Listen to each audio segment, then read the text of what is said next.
Against the backdrop of a grand snowy castle, a pink-haired woman offers a formal greeting to the silver-haired man. Turning slightly toward her, the silver-haired man asks why she has come to see him. Amidst the darkness, she asks if he is attempting to avoid his marriage to Lady Ruzabek. Placing a hand on her chest, the pink-haired woman tells him to use her for his goals. She explains that she will be the shield that helps him avoid his unwanted marriage. Determination and intensity mark the pink-haired woman's face as the gravity of her offer hangs in the air. Standing before the silver-haired man, the narration reflects that this was his first time meeting her. Menacing red splatters accompany descriptions of the cursed prince as a war demon driven mad by blood. A framed portrait of the silver-haired man appears, reflecting on the grim titles that have always followed him. Portraits reveal Grand Duke Kalian Adal Heveris and the source of his troubles, Empress Dowager Astara. A family tree illustrates how Astara remarried his widowed father and sought to undermine Kalian and his brother. Astara, the black-haired woman with purple eyes, bites her pen with a cold and calculating gaze. Blood coats a family portrait as the narration recounts his brother's accidental death and Kalian's subsequent exile. Sent to the frozen north without support,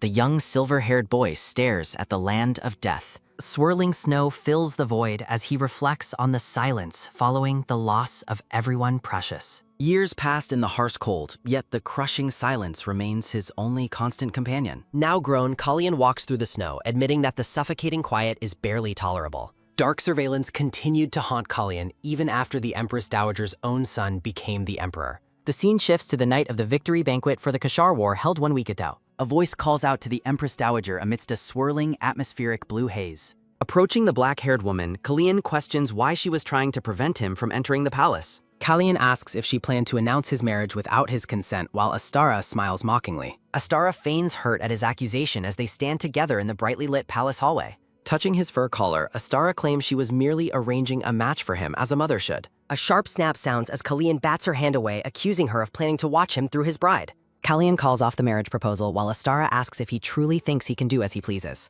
Startled and furious, Astara shouts at him, demanding to know what utter nonsense he is spouting. Kalian stops his walk to warn the black-haired woman never to use the title of mother again. Kalian declares with chilling finality that he has never once thought of the Empress Dowager as his mother. As they walk away, Kalian admits to his subordinate that his claim of having a fiancé was a lie. The soldier warns him that such a lie will be easily exposed and finding a bride is difficult. Kalian grimly acknowledges the difficulty, wondering who would ever want to marry the cursed prince. He contemplates the need for a resolution before the Empress Dowager can take any further action. It was then that Letitia appeared, repeating her offer to be his shield against the unwanted marriage. Within the quiet hall, the silver-haired man asks what she wants in return for being used. Letitia requests only a place to stay for 6 months, promising to leave afterward without any regrets. Kalian remains silent for a long moment as he stares intently at the pink-haired woman's face.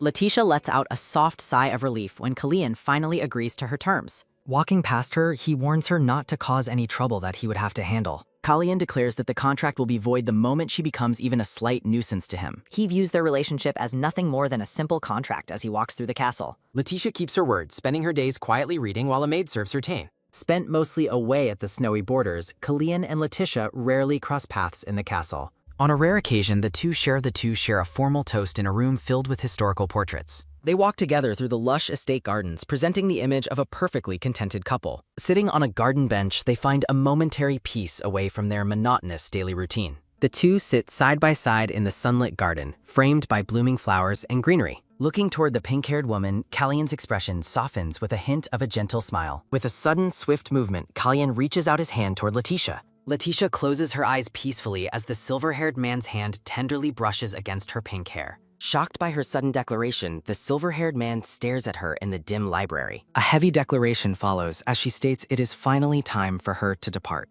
The silver-haired man is paralyzed by the sudden revelation that she has a terminal illness. Grabbing her shoulders, he frantically asks why she never shared this news earlier. He realizes his cold focus on their contract blinded him to her quiet suffering. She looks down sadly, reminding him that he had once warned her not to be a bother. Desperation takes hold of the silver-haired man as he begs to know how to save her. A sudden, heavy thump sounds as a soldier bursts into the room with an urgent cry. The soldier reports an imperial order requiring him to leave for an expedition immediately. With a firm squeeze, the silver-haired man pulls her into a tight embrace and promises to return soon. He holds her close, pleading with her to wait for his return. A final, silent plea to wait for him echoes through the dark void. A sudden splash of rain hits as a carriage arrives at the estate in the pouring storm. In the cold rain, he is presented with a white urn, signaling a tragic end. Clutching the urn, he realizes too late the depth of his feelings for her. He laments that she was the one light in his otherwise unfortunate life. A vision of a happier day in the garden contrasts sharply with the grim reality of the present. A loud boom of thunder accompanies a flash of lightning over the castle. A rhythmic step sounds as he walks through the rain before falling to his knees with a thud. A splash of water surrounds him as he cries out Letitia's name in the storm. He makes a desperate wish to see her again as blue magical energy swirls around the clock tower. A mechanical crank sounds as the clock hands begin to turn backward amidst a surge of power. His eyes snap open with a quick flash as a soldier calls out to him in a bright forest. A soldier approaches the disoriented silver-haired man, asking what is wrong. Looking around in confusion, he wonders how his men are here and where they are. He is stunned and lets out a sharp gasp when the soldier mentions the victory banquet. He demands clarification, and the soldier explains the Empress Dowager's plan to announce his marriage. He realizes with shock that he has returned to a time long before her death.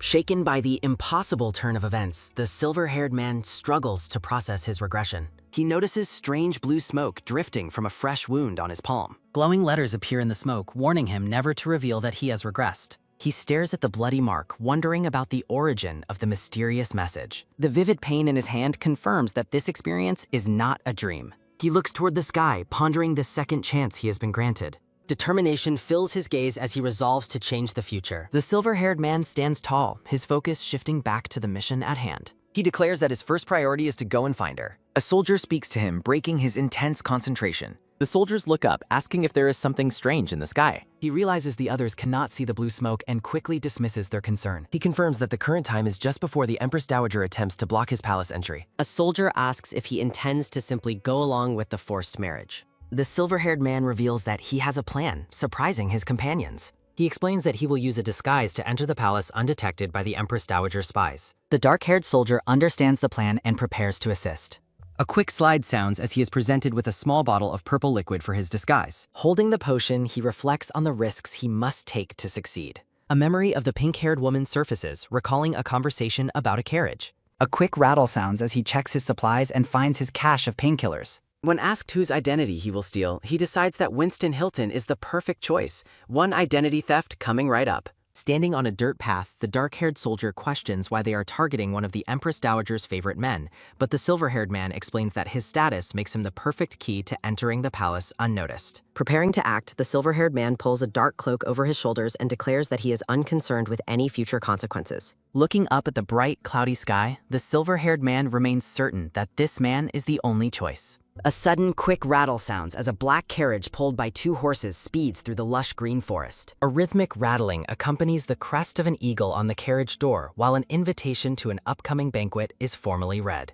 Inside the carriage, the brown-haired Winston Hilton reclines confidently, pleased that his efforts to please the Empress Dowager have finally earned him such favor. A loud, sudden boom sounds as the carriage jolts to a halt, leaving the brown-haired man panicked and confused as the door is forced open. Stunned by the intrusion, Winston Hilton stares out with a look of shock and fear. A quick, tight snap sounds as a rough rope is pulled taut by a strong hand. The dark-haired soldier binds and gags the struggling Winston Hilton, telling him to stay perfectly still while he is held captive. A rhythmic step sounds as the soldier stands over the bound man and his page, mocking Winston for spending his life as the Empress Dowager's lapdog. Holding a purple potion, the silver-haired man reveals his plan to steal Winston Hilton's identity for his mission. A quick fluid splash sounds as the purple liquid covers the silver-haired man's face, beginning the magical transformation. Glowing purple energy swirls as the silver-haired man's features shift and change under the influence of the disguise potion. Now perfectly disguised as Winston Hilton, the silver-haired man commands his men to stay put until the next carriage arrives. The dark-haired soldier questions why they are specifically waiting for a carriage belonging to the Esta family. A cold, knowing smile crosses the disguised man's face as he notes that the approaching carriage is his actual target. The dark-haired soldier is left bewildered by his master's cryptic words as he addresses him with formal respect. A sudden, quick rattle sounds as an elegant white carriage adorned with gold and red approaches the group through the woods. The brown-haired driver of the white carriage looks ahead with a focused expression as the vehicle continues its journey. A sharp, loud screech sounds as the carriage wheel suddenly becomes wedged deep into a muddy ditch. The disguised silver-haired man approaches the frantic driver to explain that the carriage is stuck and the road ahead is now blocked. A rhythmic step sounds as the driver panics, realizing this is the only path to the palace. Inside the ornate carriage, a pink-haired woman sits quietly, unaware of the scene unfolding outside. The dark-haired soldier tries to calm the driver while his master watches the white carriage with intense focus. Under the hood of his cloak, the disguised silver-haired man remains calm and calculated as he waits for the right moment. The narration confirms that Letitia is inside the white carriage as the sun filters through the trees. A rhythmic step sounds as the disguised man walks toward the door of the Esta family's carriage. Reaching out with a gloved hand, he prepares to open the carriage door and reveal himself. Opening the door reveals the pink-haired Letitia, who is sweating and gasping for air as if she is in significant pain. A sudden quick thump sounds as the disguised silver-haired man's heart skips a beat upon seeing her, and he asks if she is all right. A quick, light rattle sounds as Letitia's trembling hands clutch a small medicine bottle, insisting that she is fine despite her obvious distress. The disguised man reaches toward her, warning her that he wouldn't take a tranquilizer if he were in her position. Taking her hand, he asks if she has already consumed the medicine she was holding. He explains that the tranquilizer she intends to use leaves a very distinct and noticeable scent. A quick light tap sounds as he pours a small white pill into her palm, telling her to take this painkiller instead. Letitia stares at the pill in her hand with a hesitant and uncertain expression. A quick soft roll sounds as he demonstrates that the medicine is safe and nothing to fear.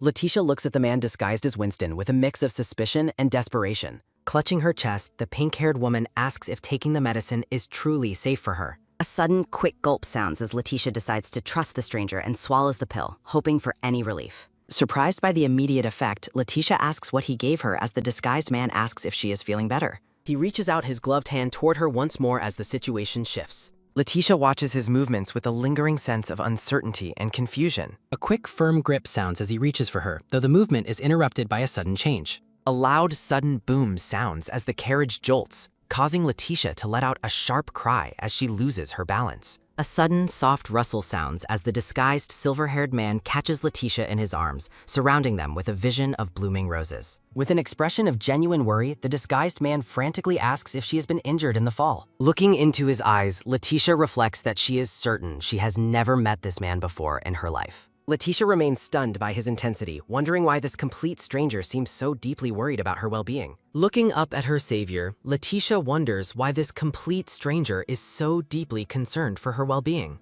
A close-up of Letitia's eye reveals her inner turmoil as she struggles to process the man's intense gaze. Letitia recalls a memory from over a decade ago when she was first adopted by Countess Esta. Countess Esta, a brown-haired woman in a light green gown, smiles with maternal warmth and kindness. In a sun-drenched garden, the young pink-haired girl holds hands with the Countess, finally feeling safe and loved. A dark, blood-stained background bears the chilling text that her time of happiness was destined to be her last. Following the finalization of the adoption, the white carriage carried the Countess and the girl through a dense forest. A sharp, loud neigh sounds as the horses rear up, and the Countess screams while shielding the child during the accident. Chilling text against a red-splattered background confirms that a tragic and unforeseen carriage accident claimed the Countess's life. Under a dark, rainy sky, a somber circle of black umbrellas surrounds a coffin during a funeral service. Standing in the pouring rain, the young pink-haired girl cries out for her father as he walks away. Her stern-faced father ignores her, and she realizes she has become a nuisance to her remaining family members.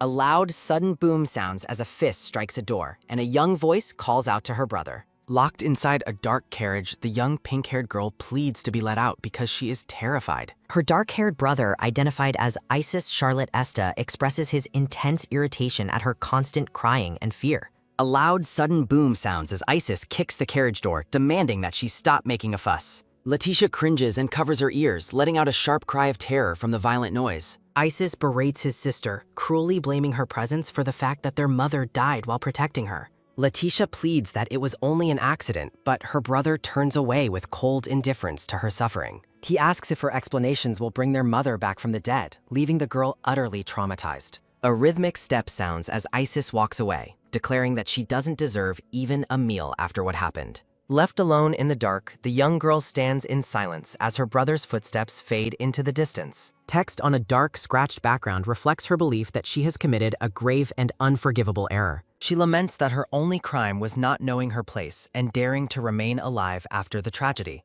Back in the present, a voice calls out to her, and she is startled by the sudden intrusion. The disguised brown-haired man looks at Letitia with genuine worry and asks if she is all right. Letitia steps back and insists she is fine while leaning against the side of the ornate white carriage. She apologizes for her reaction, admitting that she finds it very difficult to travel inside a carriage. Letitia asks if the path is truly blocked, and the disguised man confirms that no carriage can pass. Panic fills Letitia's expression as she worries that her brother will be furious if she is late.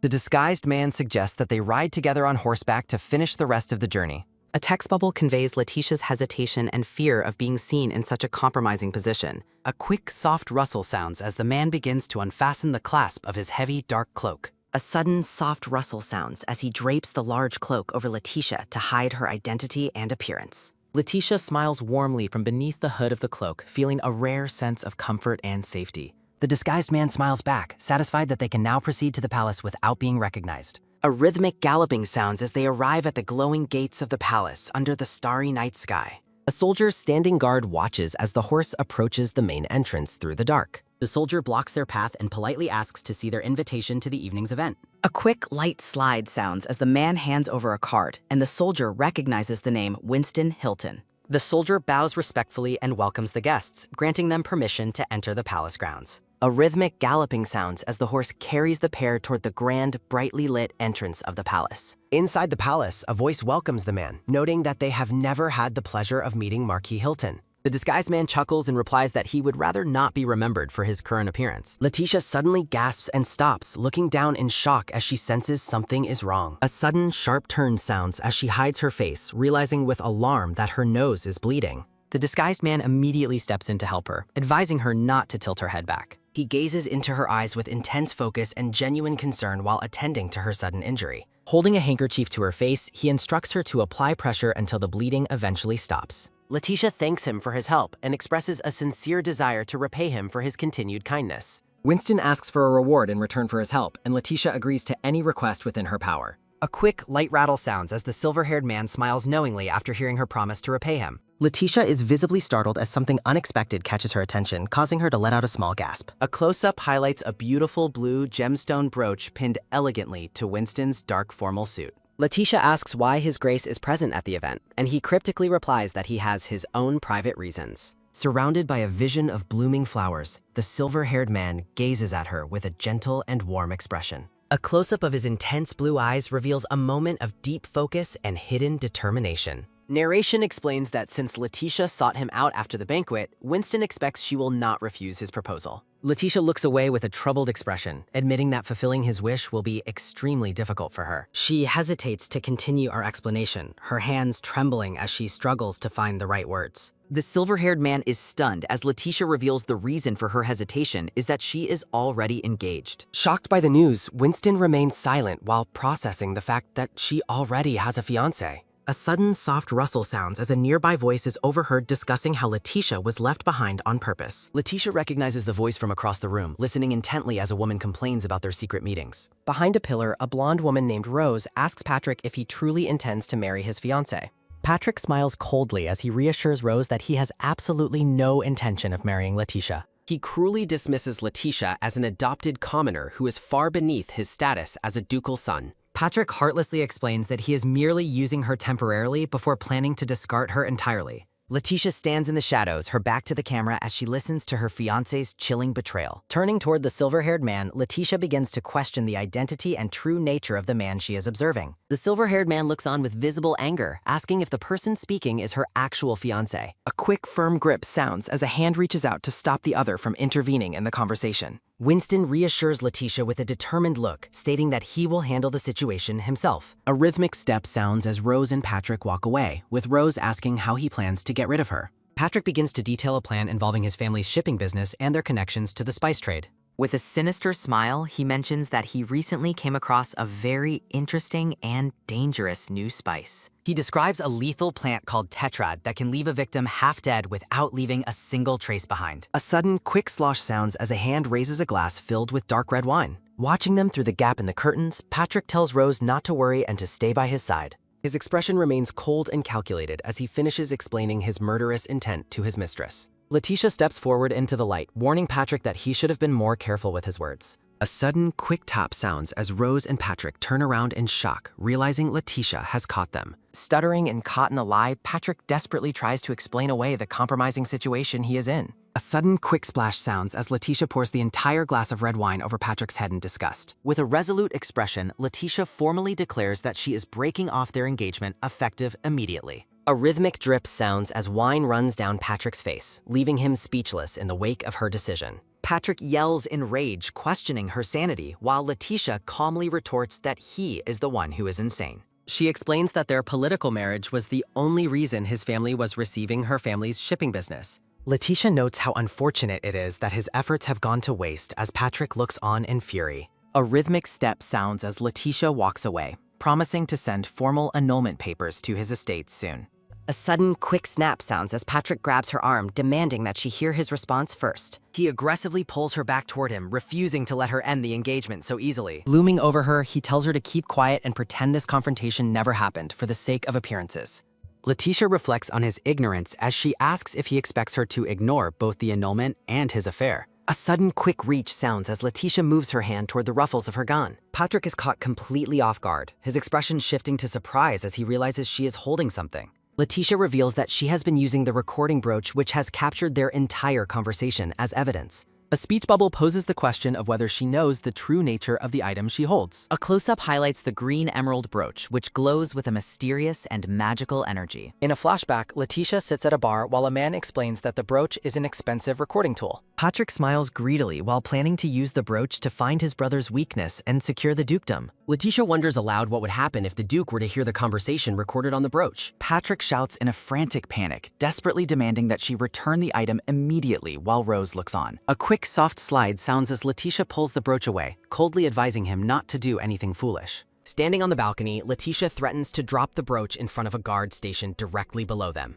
She points out that getting caught with an unauthorized magical item in the palace would be disastrous for him. Patrick grinds his teeth in suppressed fury, cursing under his breath as he realizes he has been cornered. Patrick finally relents, agreeing to break off the engagement as long as she returns the recording brooch immediately. A rhythmic step sounds as Letitia walks away, stating she will only return it once the annulment is official. Letitia explains she needs leverage over him too as Patrick lets out a scream of rage behind her. A rhythmic click-clock sounds as Letitia walks away, wondering why she delayed such an easy task for so long. She reflects that his betrayal wasn't surprising since she already knew he had a secret lover like Rose. Letitia enters a grand, empty hallway, the bright light from the room casting a long shadow behind her. Letitia realizes with a grim expression that they won't let the matter go as she reaches for the door. A text box reflects her inner turmoil as she questions what her next course of action should be. A quick, light creak sounds as the ornate golden doors slowly swing open to reveal a hidden presence. Winston stands tall in the doorway, looking down at Letitia and asking if her confrontation went well. A quick, soft rustle sounds as Letitia gathers her skirts and bows, addressing him formally as the Grand Duke. Approaching the silver-haired man, Letitia reminds him of his earlier request for her to be his bride. Letitia gazes intently into Winston's eyes and asks him to explain the true meaning behind his sudden proposal. Winston looks away as he explains that he simply needs someone to play the temporary role of his bride. Letitia realizes he is trying to avoid an unwanted marriage, a plight that mirrors her own difficult circumstances. Looking up at him, Letitia wonders if the Grand Duke has endured a life similar to her own struggles. Letitia reflects that becoming his bride would prevent her family from opposing the end of her previous engagement. A quick, soft slide sounds as Letitia reaches out and firmly takes Winston's gloved hand in hers. Letitia looks at Winston and informs him that she has just officially broken off her engagement with Patrick. Letitia lets out a small gasp of surprise as she continues to process the weight of her decision. A speech bubble conveys Winston's sincere gratitude as he responds with a very soft and brief "thank you." Winston offers a warm and gentle smile, his expression showing a rare moment of genuine satisfaction and relief. A rhythmic step sounds as Winston declares that it is time and instructs Letitia to follow him. Letitia looks back with a confused expression, wondering exactly where the Grand Duke intends to take her. A rhythmic thud sounds as Winston's boots strike the polished floor while he leads the way forward. Winston continues to walk with a determined stride, adding that there is more he needs to accomplish. The scene shifts to the grand banquet hall where several nobles gather around a long red carpet. The dark-haired man apologizes to His Majesty for the interruption while looking toward the entrance with concern. A text bubble floating in the air conveys the dismissive thought that the current request is difficult. Looking up from the main floor, the nobleman watches as Winston and Letitia appear together on the balcony. Winston stands close to Letitia, resting a hand near her as they look down at the stunned banquet guests. An ornate study is shown, reflecting a moment where the nobleman admits he did not expect Winston's arrival. Winston sits across from the nobleman, explaining that he could not possibly miss a banquet held in his honor. Letitia looks on with a startled expression as the conversation between the two powerful men continues. A close-up highlights a slice of peach cake topped with pink cream sitting on a decorative plate. Letitia notes that she cannot eat the cake because of her allergies while Winston watches her intently. The nobleman asks Winston if he truly intends to marry the noblewoman known as Lady Esta. Winston confirms the rumor is correct while Letitia watches in surprise as he reaches for the cake. A quick, light clatter sounds as Winston pushes a different dessert toward her, asking to end another marriage promise. Letitia is touched as she realizes Winston remembered her allergy and moved the peach cake away from her. Letitia gazes at Winston with a look of growing curiosity and quiet admiration for his thoughtful gesture. Winston offers a warm and radiant smile, his blue eyes sparkling with a sense of hidden kindness. The nobleman agrees to the request, promising to fulfill Winston's wish since a marriage promise was made long ago. A sudden quick clink sounds as a hand tightens its grip on a blue-patterned teacup. The Empress Dowager questions the Grand Duke's respect for the crown while the Emperor suspects trickery. Winston suggests the Empress Dowager is upset that her hand-picked candidate failed to become his bride. The Empress Dowager offers a condescending smile while dismissively claiming ignorance of Winston's pointed accusations. Winston looms over Letitia while informing the Empress Dowager that her feigned ignorance has its limits. Looking down with a cold, piercing gaze, Winston tells the Empress Dowager that she has spoken enough. The Empress Dowager reacts with shock and pure rage at being addressed so bluntly and insolently. Winston tells her not to bother him again as she trembles with fury behind his back. A sudden, quick slam sounds as Winston leans over the table, provoking the Empress Dowager's outburst. Declaring her need to rest, the Empress Dowager stormily exits as the Emperor calls after her. A quick, soft slide sounds as Winston takes Letitia's hand and announces their departure as well. Rubbing his forehead in exhaustion, the Emperor grants them leave and tells them to go safely. A speech bubble appears against a plain white background, signaling the Emperor's desire for one last word. A quick, light creak sounds as Letitia steps through the door, leaving the two men alone. A sudden, quick tap sounds as Winston stands before the Emperor to hear his final request. The Emperor looks on with a heavy, pained expression, his silence conveying deep regret and uncertainty. Winston looks down with a solemn face as he offers a sincere apology to the Emperor. The Emperor laments his mother's behavior and his own lack of power to change the situation. A rhythmic step sounds as Winston begins to walk away, dismissing the need for further worry. The Emperor bids him a hopeful farewell, but Winston notes that such meetings will never recur. Walking away with a firm stride, Winston declares that he will never return to the capital. A sudden, quick click sounds as the door shuts, leaving the Emperor in a state of melancholy. A rhythmic step sounds as Winston hurries down a hallway, his mind focused on finding Letitia.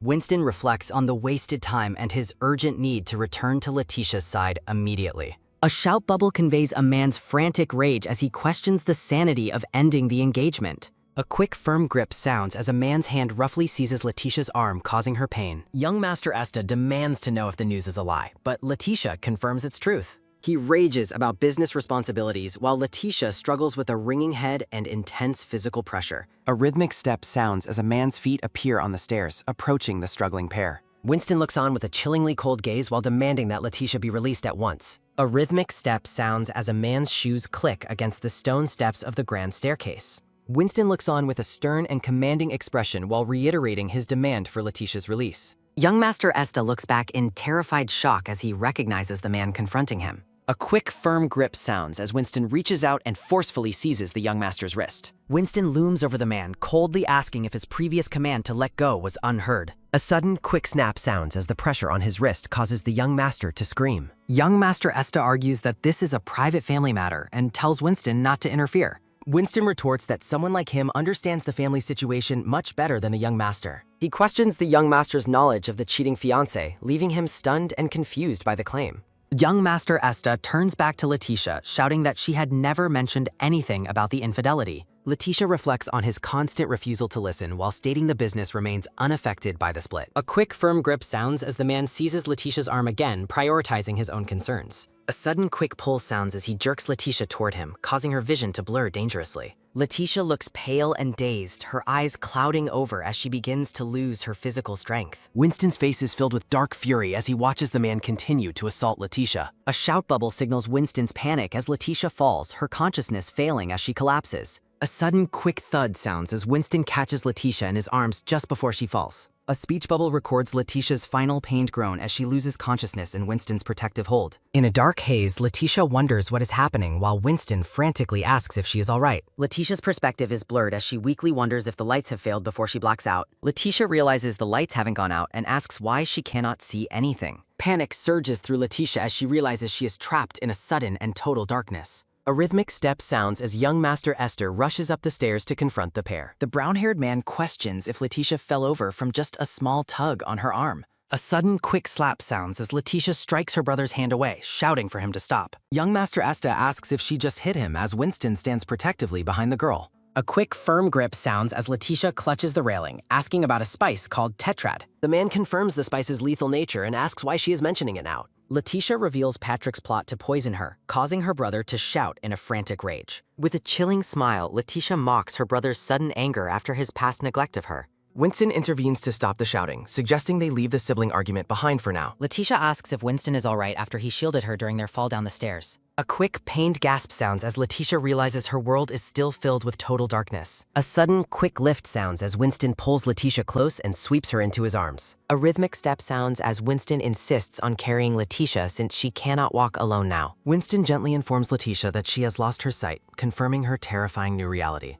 Exiting the mansion, Winston is met by his men who call out to him in alarm. Pell notices Winston's tattered clothing and asks if a struggle occurred inside the banquet hall. Winston ignores the concern for his bleeding arm, ordering an immediate return to their townhouse. Pell asks if Letitia is joining them as Winston commands that the horses be prepared immediately. A sudden, quick stop sounds as Winston pauses mid-stride to change his plans for the journey. Winston asks Mark if the carriage can navigate the long route away from the forest path. Mark confirms the carriage's capability as the group prepares to depart from the estate grounds. Pell expresses doubt about his mission, wondering if he can even gain entry to the mansion. A sudden, quick toss sounds as Winston throws a letter toward the surprised chibi-style Pell. Winston explains that the sender of the book requested Pell's presence to meet with the doctor. Pell agrees to the task while smirking, but demands a full explanation of events later on. Winston carries Letitia toward the carriage as Mark announces that everything is ready for departure. A rhythmic thud sounds as the carriage travels through the foggy landscape in the dark night. Inside the dim carriage, Winston holds a feverish and distressed Letitia close to his chest. A sudden, quick pop sounds as Winston opens a medicine bottle, asking if she brought painkillers. Letitia blinks in a daze, her face flushed red as she looks up at her savior. Winston holds the medicine bottle and asks Letitia if she is able to take the pills. Letitia weakly stammers a denial while staring into Winston's glowing and intense blue eyes. A quick, soft slide sounds as Winston pours the medicine into his hand to assist her. A quick, light tap sounds as Winston moves his hand to Letitia's face to give her medication. Letitia looks on with wide eyes as Winston's fingers rest gently against her soft, pale lips. Winston tells Letitia to wait as he leans in close, his gaze focused intently on her. Letitia closes her eyes as Winston whispers a soft apology before moving closer to her face. Winston repeats his command to wait while holding Letitia's chin firmly with his gloved hand. A sudden, quick press sounds as Winston feeds the medicine to Letitia with a tender kiss. A moment of intense silence follows as they remain close, the medicine having been successfully given. Winston asks Letitia if she recognizes him, prompting her to address him formally as the Duke. A speech bubble conveys Winston's soft correction that she should not address him by his title. Letitia reaches out to Winston as he leans his forehead against hers in the quiet carriage. The scene shifts to a large, ornate mansion gate standing under the light of the stars. In a lavishly decorated room, a doctor examines Letitia while Winston watches from a nearby chair. A sudden, quick clink sounds as Winston asks about Letitia's health, startling the nervous doctor. The blonde doctor adjusts his monocle, his sweating face reflecting a sense of profound, worried confusion. A text box narrates the arrival of a mysterious package from an unknown sender days prior. The blonde doctor explains that Winston's provided medical book contains a crucial clue for treatment. Stunned, the doctor realizes that the sender of the mysterious medical text was the Duke. The doctor reports Letitia has only a minor scrape, prompting Winston to question her fainting. Wiping sweat from his brow, the doctor attributes her collapse to her underlying chronic illness. A sudden, quick rustle sounds as the doctor reaches into his coat to retrieve a document. Holding a letter, the doctor asks if the Duke was the one who sent the research. Winston confirms his actions while the doctor admits he previously couldn't grasp the illness's cause. A speech bubble conveys the doctor's deep regret over his past inability to help the lady. A sudden, quick creak sounds as Winston leans back, questioning the doctor's long tenure with the family. After confirming his 20-year service, the doctor is asked about Letitia's childhood carriage accident. The doctor recalls using magical stones to treat her head injury following that old accident. A sudden, quick spark sounds as Winston explains how those stones caused a permanent blockage. A narrative box reveals Winston uncovered this truth while researching her past before his return. The doctor is shocked, realizing Winston's insight will allow them to find a cure much faster. A sudden, quick slide sounds as Winston stands, focusing on saving Letitia above all else. Winston firmly reminds the doctor of his responsibility to fix the damage caused by past treatments. A sudden, quick thud sounds as Winston grips the chair, granting exactly 1 year for results. Winston looms over the doctor, commandingly insisting that a treatment be found within that time frame. The scene shifts to Letitia lying peacefully in a grand, sun-drenched bed within a lavish room. Letitia's eyes flutter open as she wakes, her pink hair spread across the white pillows. A sudden, quick rustle sounds as Letitia sits up, worrying about her brother's potential reaction. Panicking in a chibi style, Letitia fears the disaster that would ensue if the Duke knew. Letitia touches her cheek in realization, recalling her interactions with the silver-haired man. A thought bubble reflects her memory of being told she had lost her sight. A sudden, quick thud sounds as Letitia notices a small, golden notebook sitting on the bed. Outside the door, Mark and Pell argue over whether they should check on the sleeping girl. A sudden, quick click sounds as Mark bursts in, stammering a flustered greeting to Letitia. Mark recognizes Letitia, recalling their previous meeting in the forest just the day before. A sudden, quick wave sounds as Mark enthusiastically explains they are at the Duke's townhouse. A sudden, quick slide sounds as Letitia holds the Lord's personal notebook, surprising the guards. Mark asks why she has the book, but Letitia explains she found it under the bed. A speech bubble records Letitia's casual dismissal as she promises to return the book personally. Letitia offers a bright, determined smile as she clutches the small notebook to her chest. A sudden, quick rustle sounds as Letitia grips the precious item tightly with both hands. Mark suggests they head to the training grounds to find the silver-haired man. Letitia follows the 2 guards down the hallway, her long dress trailing on the floor. Letitia stands elegantly in the courtyard archway as Mark leads her toward his laud. A speech bubble records Winston's immediate concern for Letitia's health as he spots her. Approaching him, Letitia expresses her deep gratitude for the Duke's help and protection. A sudden, quick pause sounds as Letitia stops, noticing the heavy bandages on Winston's arm. Letitia fretfully asks about his injury, feeling guilty for the pain he suffered for her. Winston reassures her that he is fine, but his guard watches with a skeptical expression. The brown-haired man notes that Winston is lying and won't be able to return easily. Winston looks down at Letitia with a soft, calm gaze as she continues to worry. A speech bubble records Winston's request for her to sit, noticing her distracted state.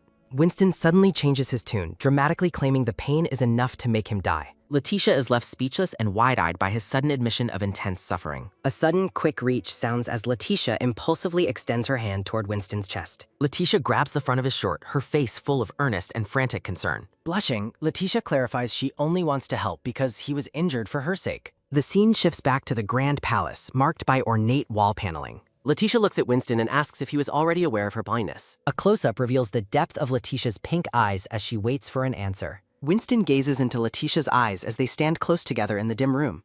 A sudden, quick rustle sounds as Winston explains he saw a familiar expression in her. A sudden, quick slide sounds as Winston suggests they are in a similar situation. Letitia looks up at him with a soft, stunned expression amidst a background of sparkles. A sudden, quick twitch sounds as Winston offers her a gentle, knowing smile. A sudden, quick reach sounds as Letitia suggests that he should make use of her. Letitia is confused by the idea as Winston adjusts his bandages, claiming his capability. Sparkles surround Letitia as she stares at Winston, seemingly mesmerized by his presence. Winston stands tall and glowing, his silver hair shimmering as he looks over his shoulder. In a chibi style, Letitia blushes furiously, her face turning bright red from the interaction.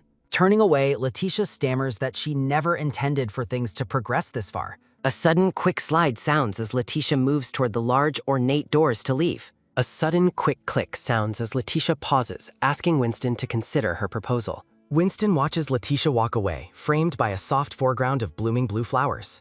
A sudden, quick click sounds as Winston notes that the north is a pleasant home. Several days pass at the sprawling white estate as the sun shines through the trees. Letitia lies face down on a large bed in her sunlit, lavishly decorated bedroom. A thought bubble reveals Letitia's internal debate regarding the possibility of a marriage contract. Letitia recalls a past painful memory involving a dark-haired man and her previous marriage. A narrative box reflects her hesitation, contrasting her past with the Grand Duke's offer. A sudden, quick mumble sounds as Letitia considers that the arrangement might be acceptable. A sudden, quick thud sounds as a purple-haired maid bursts in, shouting about a disaster. A sudden, quick step sounds as Letitia asks Alan what has caused such a panic. Alan shouts in a frantic chibi style that the Grand Duke has arrived at the mansion. Letitia is startled as Alan frantically insists she get up and dress properly immediately. A sudden, quick clatter sounds as Letitia dismisses the need for elaborate ribbons and accessories. Alan looks flustered while holding a ribbon, unsure of what to do for her lady. A sudden, quick slide sounds as Letitia decides to go out just as she is. A rhythmic step sounds as Letitia walks through the mansion hallway with quiet determination. A sudden, quick creak sounds as Winston greets Letitia, noting the time since their meeting. Winston stands tall in formal attire, offering a simple and calm affirmation to her. Letitia looks down at the ribbon in her hand, her expression one of quiet contemplation. In a chibi style, Letitia asks why he is here while Winston stands pleasantly behind her. Winston apologizes for the unannounced visit, expressing his desire to hear her final answer. Winston directly asks Letitia if she has given thought to the proposed contractual marriage. Letitia confirms that she has considered the offer, but admits she has a major concern. A speech bubble conveys Letitia's somber revelation that she is terminally ill and dying. Letitia's hands tremble slightly as she tightly grips the fabric of her light blue dress. Winston remains composed, simply prompting her to continue her line of thought. Winston asks if she would accept staying with him for even a short period of time. Winston sits across from her, his formal suit perfectly pressed and his demeanor calm. Letitia agrees to the terms and prepares to state her own conditions for the union. A speech bubble records Letitia's request to draw up a formal, legal marriage contract. Letitia stares forward with a look of intense, firm determination in her pink eyes. A sudden, quick thud sounds as Letitia places a hand on the table to emphasize her point. Letitia specifies that the contract must include a clause for automatic dissolution after 1 year. Winston smiles thoughtfully, acknowledging her condition with a quiet hum of agreement. A sudden, quick scratch sounds as Winston decides to follow her lead while writing. Sitting on the couch, Letitia begins to ask how they will handle her condition. Winston remains steadfast, stating firmly that he will not disclose her secrets to anyone. Letitia asks if there is truly nothing the Grand Duke wishes to receive in return. Winston pauses at her question, repeating her inquiry about what he might actually want. A sudden, quick smirk sounds as Winston offers a mysterious and knowing look toward her. Winston makes a single request, insisting that Letitia stop addressing him by formal titles. Winston waits with a pleasant expression, his silver hair catching the soft light of the room. In a chibi style, Winston threatens to withhold his signature unless she calls him by name. Blushing deeply, Letitia struggles to utter his name as she prepares to seal their agreement. Winston continues to watch her with an amused and patient smile, awaiting her final response. A sudden, quick scratch sounds as the pen moves across the paper, finalizing their contract. Winston stands tall and satisfied, his formal attire accentuating his noble and commanding presence. Outside, Winston questions if her single small suitcase contains everything she intended to pack. Letitia offers a bright smile, insisting that she has brought every item she truly needs. A thought bubble reveals her somber realization that her possessions were always incredibly limited. Recalling her brother's cruelty, Letitia remembers being told that nothing in the mansion was hers. In a chibi style, Letitia frantically offers to carry the heavy luggage herself to be helpful. Winston tells Letitia to look behind her, prompting her to turn around in confusion. Alan stands nearby, her face flushed red as she begins to weep over the departure. A sudden, quick sniff sounds as Alan cries about the sudden news of Letitia's leaving. Letitia reaches out with a gentle and comforting touch, stroking the crying maid's purple hair. A speech bubble records Philip's greeting as Letitia spots him waiting near the carriage. The blonde-haired doctor stands ready, struggling to hold a heavy stack of 3 large trunks. Winston calmly explains that the physician will also be joining them on their long journey. Letitia is visibly shocked to learn that Philip will be leaving the estate with her. Winston reassures her that it is only natural for her personal physician to accompany her.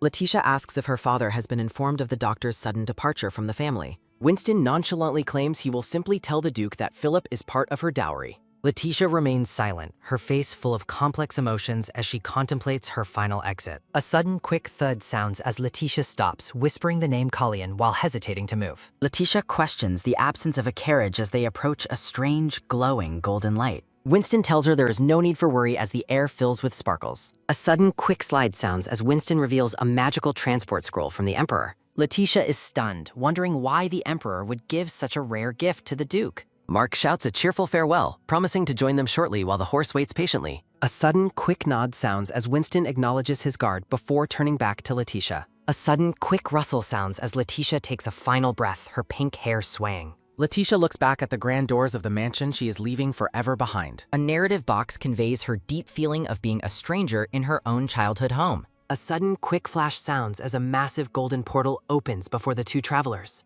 Winston extends his arm toward her, gently asking Letitia to take his hand for the jump. Blushing, Letitia agrees and reaches out to grasp the silver-haired man's steady and warm hand.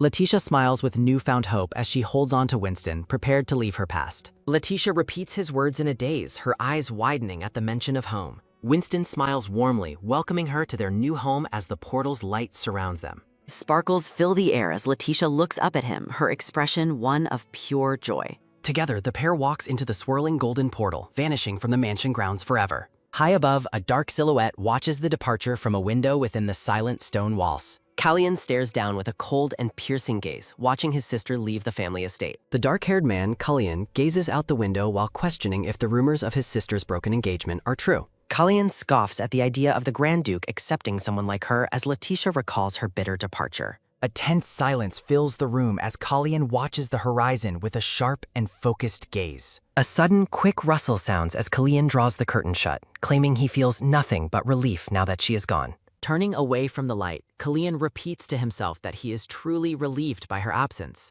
At a distant, shimmering palace, the dark-haired king is confronted by his mother, who questions his recent decisions. Clothed in black lace, the dark-haired woman shouts at the king for gifting a rare transport scroll to his brother. A sudden, quick thud sounds as the woman slams the scroll onto a desk, demanding that his brother receive nothing more. The king defends his simple gift, while his mother warns that such yielding will only lead to a challenge for the throne. A sudden, quick shout sounds as the mother berates the king for being naive in his desire to congratulate his brother's marriage. A narrative box reveals that society is currently obsessed with his brother, praising him endlessly after every public appearance. The king remains indifferent to the news, further infuriating his mother, who reminds him of her efforts to ruin his rival's reputation. A sudden quick click sounds as the woman clenches her fist, insisting they must act before his brother's influence grows too large. A cold and calculating light flickers within the woman's purple eyes as she contemplates her next move. Turning the conversation, the woman asks the king how many wells exist in the empire, leaving him utterly baffled.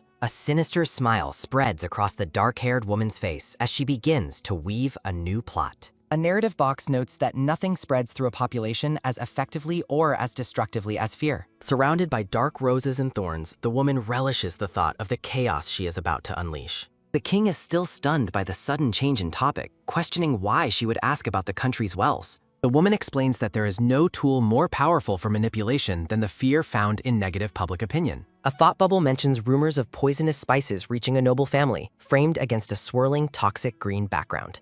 Deciding to handle the matter herself, the woman dismisses her son's concerns with a chillingly pleasant expression. The woman tells the king not to worry, her voice dripping with a hidden and dangerous intent. Looming over him, the woman grasps the king's face as a dark aura of roses and thorns surrounds them both. A sudden quick click sounds as she tilts his chin upward, asserting her dominance over his will. A sudden quick click sounds as the king's hand trembles at his side, trapped under his mother's suffocating influence. A dark aura swallows the scene as the king finally submits, whispering that he understands her commands. Far away in the snowy north, Winston gently places a thick black cloak over Letitia's shoulders to shield her from the cold. Letitia smiles brightly at Winston, her pink hair standing out against the white landscape as she enjoys the view. Winston expresses his relief, admitting he was worried she might find the winter landscape too bleak and run away. Winston watches her with a warm and satisfied smile, his silver hair catching the falling snow. Letitia assures him she is happy, noting that she has never seen so much snow in her entire life. A sudden, quick crunch sounds as Letitia steps out into the deep snow, leaving her footprints behind. Winston stands still for a moment, silently watching her walk ahead with a look of quiet admiration.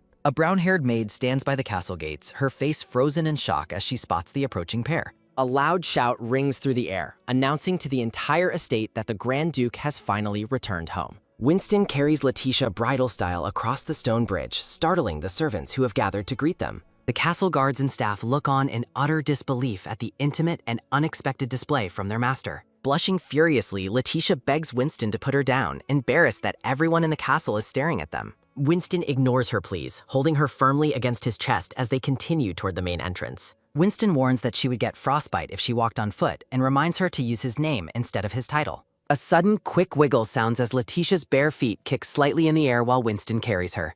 In a chibi style, Letitia continues to protest while Winston remains stubborn and focused on her safety. Letitia worries aloud that people will think she is a fool who is incapable of walking on her own. Leaning in close, Winston whispers that people will simply see her as a wife who is deeply and truly loved. Letitia is left stunned and breathless by his words, her face turning a bright shade of red. A rhythmic step sounds as Winston ignores the gossip and carries her deeper into his snowy domain. Letitia asks why they didn't simply use a transport scroll to appear inside the safety of the castle walls. Winston explains that magic is strictly restricted within the perimeter of the castle, leaving Letitia curious. Winston looks up toward a massive ivy-covered clock tower, explaining that it is the source of the magical restriction. Winston continues to carry Letitia toward the castle through the snowy grounds. Letitia inquires about the tower, and Winston explains its origins lie with the ancient mages of Shutin. Legend says the mages lost control, causing their immense power to be absorbed by the tower. The kingdom of Shutin vanished into history, leaving only the mysterious tower standing behind. Letitia realizes the tower's magic distorts the environment, explaining why transport scrolls fail to work nearby. Winston is impressed by her knowledge, while Letitia modestly attributes her understanding to her love of reading. As they pass the tower, Winston asks if she enjoys books, and Letitia admits her passion. Letitia playfully asks if he intends to buy her books to fill her time. Winston stuns her by revealing his plan to build an entire library just for her. Overwhelmed by his generosity, Letitia lets out a shocked exclamation as they approach the castle. A sudden, quick creak sounds as the clock tower's gears turn, emitting a strange blue glow. The massive and ornate castle stands proudly against the clear blue winter sky. Now, inside her new quarters, Letitia stands in a lavishly decorated room accompanied by a maid. Letitia is struck by the elegance of her room, feeling it is almost too grand for her. Noticing a handrail along the wall, Letitia realizes she can navigate the room safely if she goes blind. Mia, the brown-haired maid, reacts with visible shock and confusion at Letitia's strange behavior. The maid looks away with a troubled expression, clearly unsure of how to interact with her mistress. Letitia assumes the staff dislikes her but remains unfazed, having grown accustomed to such cold atmospheres. Desiring privacy, Letitia politely dismisses the maid, insisting she does not require any further assistance. Mia, the brown-haired maid, looks deeply stressed as she contemplates the rejection. The maid turns and leaves the room, her posture reflecting her inner turmoil. A sudden quick click sounds as the heavy bedroom door closes, leaving Letitia alone. Exhausted from the journey, Letitia lets out a long and weary sigh in the silence. Letitia's eyes widen in surprise as she discovers the entrance to a luxurious bathroom. The pink-haired woman stands in the center of her grand room, processing her new surroundings. A hazy, warm light fills the dressing area, highlighting the intricate furniture. Letitia relaxes in a warm, bubbly bath, a small and peaceful smile gracing her lips. While soaking, she begins to ponder the layout of her new suite. Letitia wonders if the locked door she encountered earlier simply leads to a storage room. Deciding not to worry, she closes her eyes and dismisses the door as unimportant. From the other side of the wall, Winston's deep voice announces his intention to handle matters personally. Startled from her doze, Letitia hears Winston dismissing a guard and panics in confusion. Letitia realizes the locked door connects directly to Winston's room and fears he might enter the bathroom. A servant asks Winston if he wants to bathe, offering to prepare the water immediately. A sudden quick splash sounds as Letitia frantically tries to exit the tub before anyone enters. Winston tells the servant he will take care of the rest himself, heightening Letitia's alarm. A sudden quick tap sounds as Mia knocks on the door, still looking quite nervous. A sudden quick tap sounds as the gray-haired butler stops Mia, questioning her presence in the hallway. The butler demands to know why Mia is not with the madam inside the room. Mia gasps, nearly dropping her teapot as she faces the butler's stern interrogation. The butler asks if the tea was for the madam and wonders if she made a mistake. A sudden quick rustle sounds as Mia pulls a small notebook from her pocket to communicate. A sudden quick scrawl sounds as Mia writes about her fear of upsetting the new mistress. Mia shows the butler her notes, expressing her worry that the mistress finds the estate lacking. Masha, a blonde maid, suddenly appears and asks the butler if he is causing trouble again. The two senior servants bicker, with the butler reminding Masha of their long history of arguing. Masha asks Mia why the butler followed her here, and the butler scoffs in annoyance. The butler clarifies that his loyalty is to his master, and he will serve him forever. Masha scoffs at his declaration, though the two clearly share a deep, long-standing bond. A narrative box reveals that the two senior servants haven't changed their bickering ways over the years. The blonde nanny insists that as His Highness's caretaker, she will only ever follow him. Writing in her notebook, Chibi Mia worries that the mistress seems uncomfortable in her presence. The masked nanny reacts with visible shock as she reads Mia's latest notes. A soft whisper of Letitia's name drifts through the air against a floral blue background. Standing by the door, the scarred aide asks Kalian if something is bothering him. A loud, sharp bang sounds as the heavy door is suddenly slammed shut. Kalian dismisses his servant, though the aide suspects that something is deeply troubling his master. Startled by Kalian's sudden huff of annoyance, the scarred aide quickly agrees to leave. A sudden rhythmic step sounds as a frustrated Kalian walks away with his fist clenched. Kalian turns around in surprise, admitting he didn't realize anyone else was already in the room. Peeking over the edge of the tub, Letitia apologizes and wonders how Kalian entered her bathroom. Holding a towel, Kalian explains that the master and mistress's rooms are connected through the bathroom. A narrative bubble notes that the bathwater has already begun to turn cold.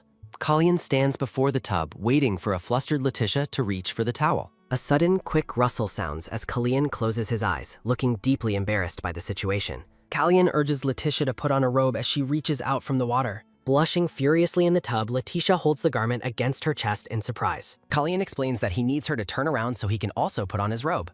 Letitia lets out a small sound of realization as she prepares to comply. A sudden, quick creak sounds as Kalian turns his back to the flustered mistress. A sudden, quick rustle sounds as Letitia puts on her gown behind him. Robed and standing, Letitia looks toward Kalian with a quiet and uncertain expression. Kalian awkwardly bids her to enjoy her bath before heading toward the exit. A sudden, quick click sounds as the door shuts, leaving the room silent once more. Leaning against the wall, a blushing Kalian insists to himself that he is not a beast. Sitting on her bed, Letitia wonders if Kalian's hand injury is still causing him pain. In a chibi style, Letitia tilts her head in confusion as someone approaches. A sudden, quick rustle sounds as Letitia looks up at the returning Kalian. Kalian observes that Letitia looks clean and refreshed after her warm bath. Kalian asks if the room is to her liking or if she finds it uncomfortable. A sudden, quick tap sounds as Letitia assures him that the grand suite is very nice. Letitia looks relieved and happy as Kalian explains he will use the other room. Kalian asks why she is covering herself, noting that she looked nice as she was. Letitia warns Kalian that he might catch a cold if he doesn't dry his wet hair. Letitia looks at him earnestly, hoping he will take her advice for his health. Kalian is surprised as he asks if she is offering to help him dry his hair. In chibi form, a startled Leticia realizes she has volunteered herself for the task. Letitia sits behind Kalian on a purple sofa, gently drying his silver hair with a towel. A sudden rhythmic rustle sounds as Letitia asks Kalian if she may request another favor. Letitia shocks Kalian by revealing her desire to learn how to read Braille. Letitia explains that her eyesight suddenly failed at the banquet and will only get worse. Letitia believes that learning Braille now is the only way to prepare for her future blindness. A sudden rhythmic step sounds as the scene shifts to the scarred aide walking down a hall. The aide asks Kalian if he should find resources or a teacher for Letitia's Braille lessons. The aide suggests hiring a local librarian who is known to be an expert in Braille. Kalian asks if the librarian is a man, and the aide confirms it while noting his age. Kalian rejects the suggestion, claiming he has already found a suitable teacher for the mistress. The brown-haired aide is left utterly baffled by his master's mysterious and sudden decision. Kalian stands resolute, his silver hair catching the light as he considers his next move. A dark-haired man and a brown-haired girl stand back-to-back, ready for battle with their weapons drawn.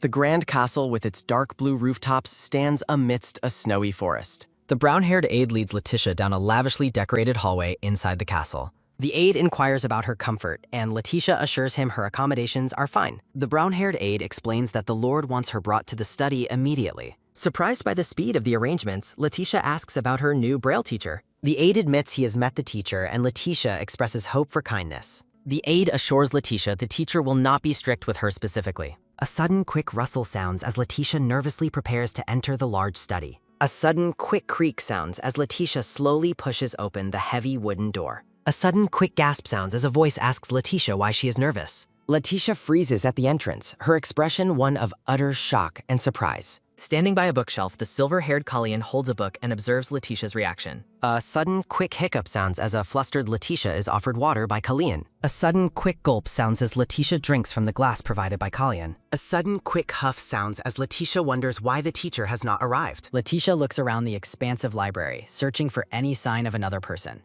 Letitia's eyes widen as she realizes that no one else is currently in the room. Kalian and Letitia share a silent, intense look as the tension in the room grows. In chibi form, Letitia realizes with dread that Kalian intends to be her teacher. Kalian confirms he is the teacher, causing Letitia to react with a shocked exclamation. Letitia tries to decline his help, but Kalian insists no one else knows the subject. Letitia is horrified by the extremely slow pace of learning just one word daily. A pink speech bubble suggests that a year is far too long for her lessons. Kalian rejects her suggestion for more words, claiming his schedule is already too full. Swirling blue energy fills the screen, reflecting a sense of deceit and hidden intentions. Bold blue text declares that his excuse is nothing more than a complete lie. Chibi Kalian dismisses her concerns with a wave while Letitia watches him with skepticism. Letitia requests to simply borrow the book so she can study by herself. Kalian refuses her request, claiming the book is far too precious to be lent out. Letitia points out his contradiction, and Kalian smugly notes that minds are subject to change. A sudden, quick sigh sounds as a resigned chibi Letitia finally agrees to his terms.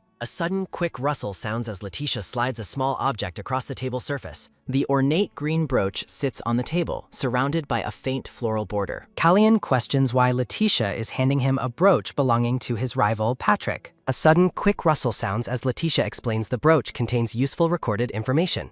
A blue narrative bubble reveals that Patrick has an older brother named Peter. Letitia details the internal family rivalry and how Peter is protecting his own reputation. A sudden, quick tap sounds as Callian gestures for Letitia to continue her explanation. Letitia notes that Peter is currently managing all the business affairs for his family. A white speech bubble reveals Peter has acquired many trading companies near the north. Letitia explains that exposing Patrick's flaws using the brooch would give the north an advantage. Callian asks how she managed to obtain such specific knowledge about their business dealings. Letitia admits she saw the information in documents while visiting the ducal residence. A sudden, quick tap sounds as Callian expresses shock at her perfectly accurate memory. Letitia stands modestly against a background of blooming pink flowers and warm light. A blue narrative bubble expresses Callian's surprise at Letitia's sudden interest in business matters. The two stand close together, bathed in the soft glow of the library's lighting. Chibi Letitia panics, waving her hands while claiming she lacks experience in social life. A sudden, quick rustle sounds as Callian picks up the brooch, startling the mistress. Callian praises Letitia for uncovering a strategy that he had not even considered himself. Callian admits he is unfamiliar with deals and asks if northerners haggle well.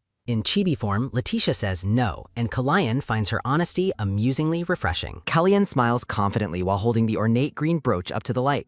Letitia worries she will fail and cause Callian to suffer a business loss. Callian reassures Letitia that no one in his home will object to her actions. Letitia feels confident she can manage the task as long as she is assisting Callian. Callian agrees to her terms and suggests they continue their conversation at a later time. Callian stands behind Letitia at the study desk, guiding her hands over the braille book. Callian tells Letitia to focus on her fingertips, and she insists she is concentrating hard. A close-up shows Letitia's slender hand resting delicately on the textured braille pages. Letitia's pink eyes are wide and full of focus as she studies the raised dots. Sunset light fills the castle windows as a sudden rhythmic step sounds through the hall. Walking down the hallway, Letitia thinks Callian does not need to escort her home. Letitia glances back over her shoulder with a quiet and thoughtful expression on her face. An ivy-covered clock tower stands tall against the vibrant orange glow of the sunset sky. Letitia wonders to herself if the clock tower was always set to that specific time. Letitia clearly remembers the clock being broken and the hands not moving at all before. Rhythmic ticking sounds as Letitia looks back toward the clock tower through the window. A close-up of the massive clock face shows its hands pointing toward 1 o'clock.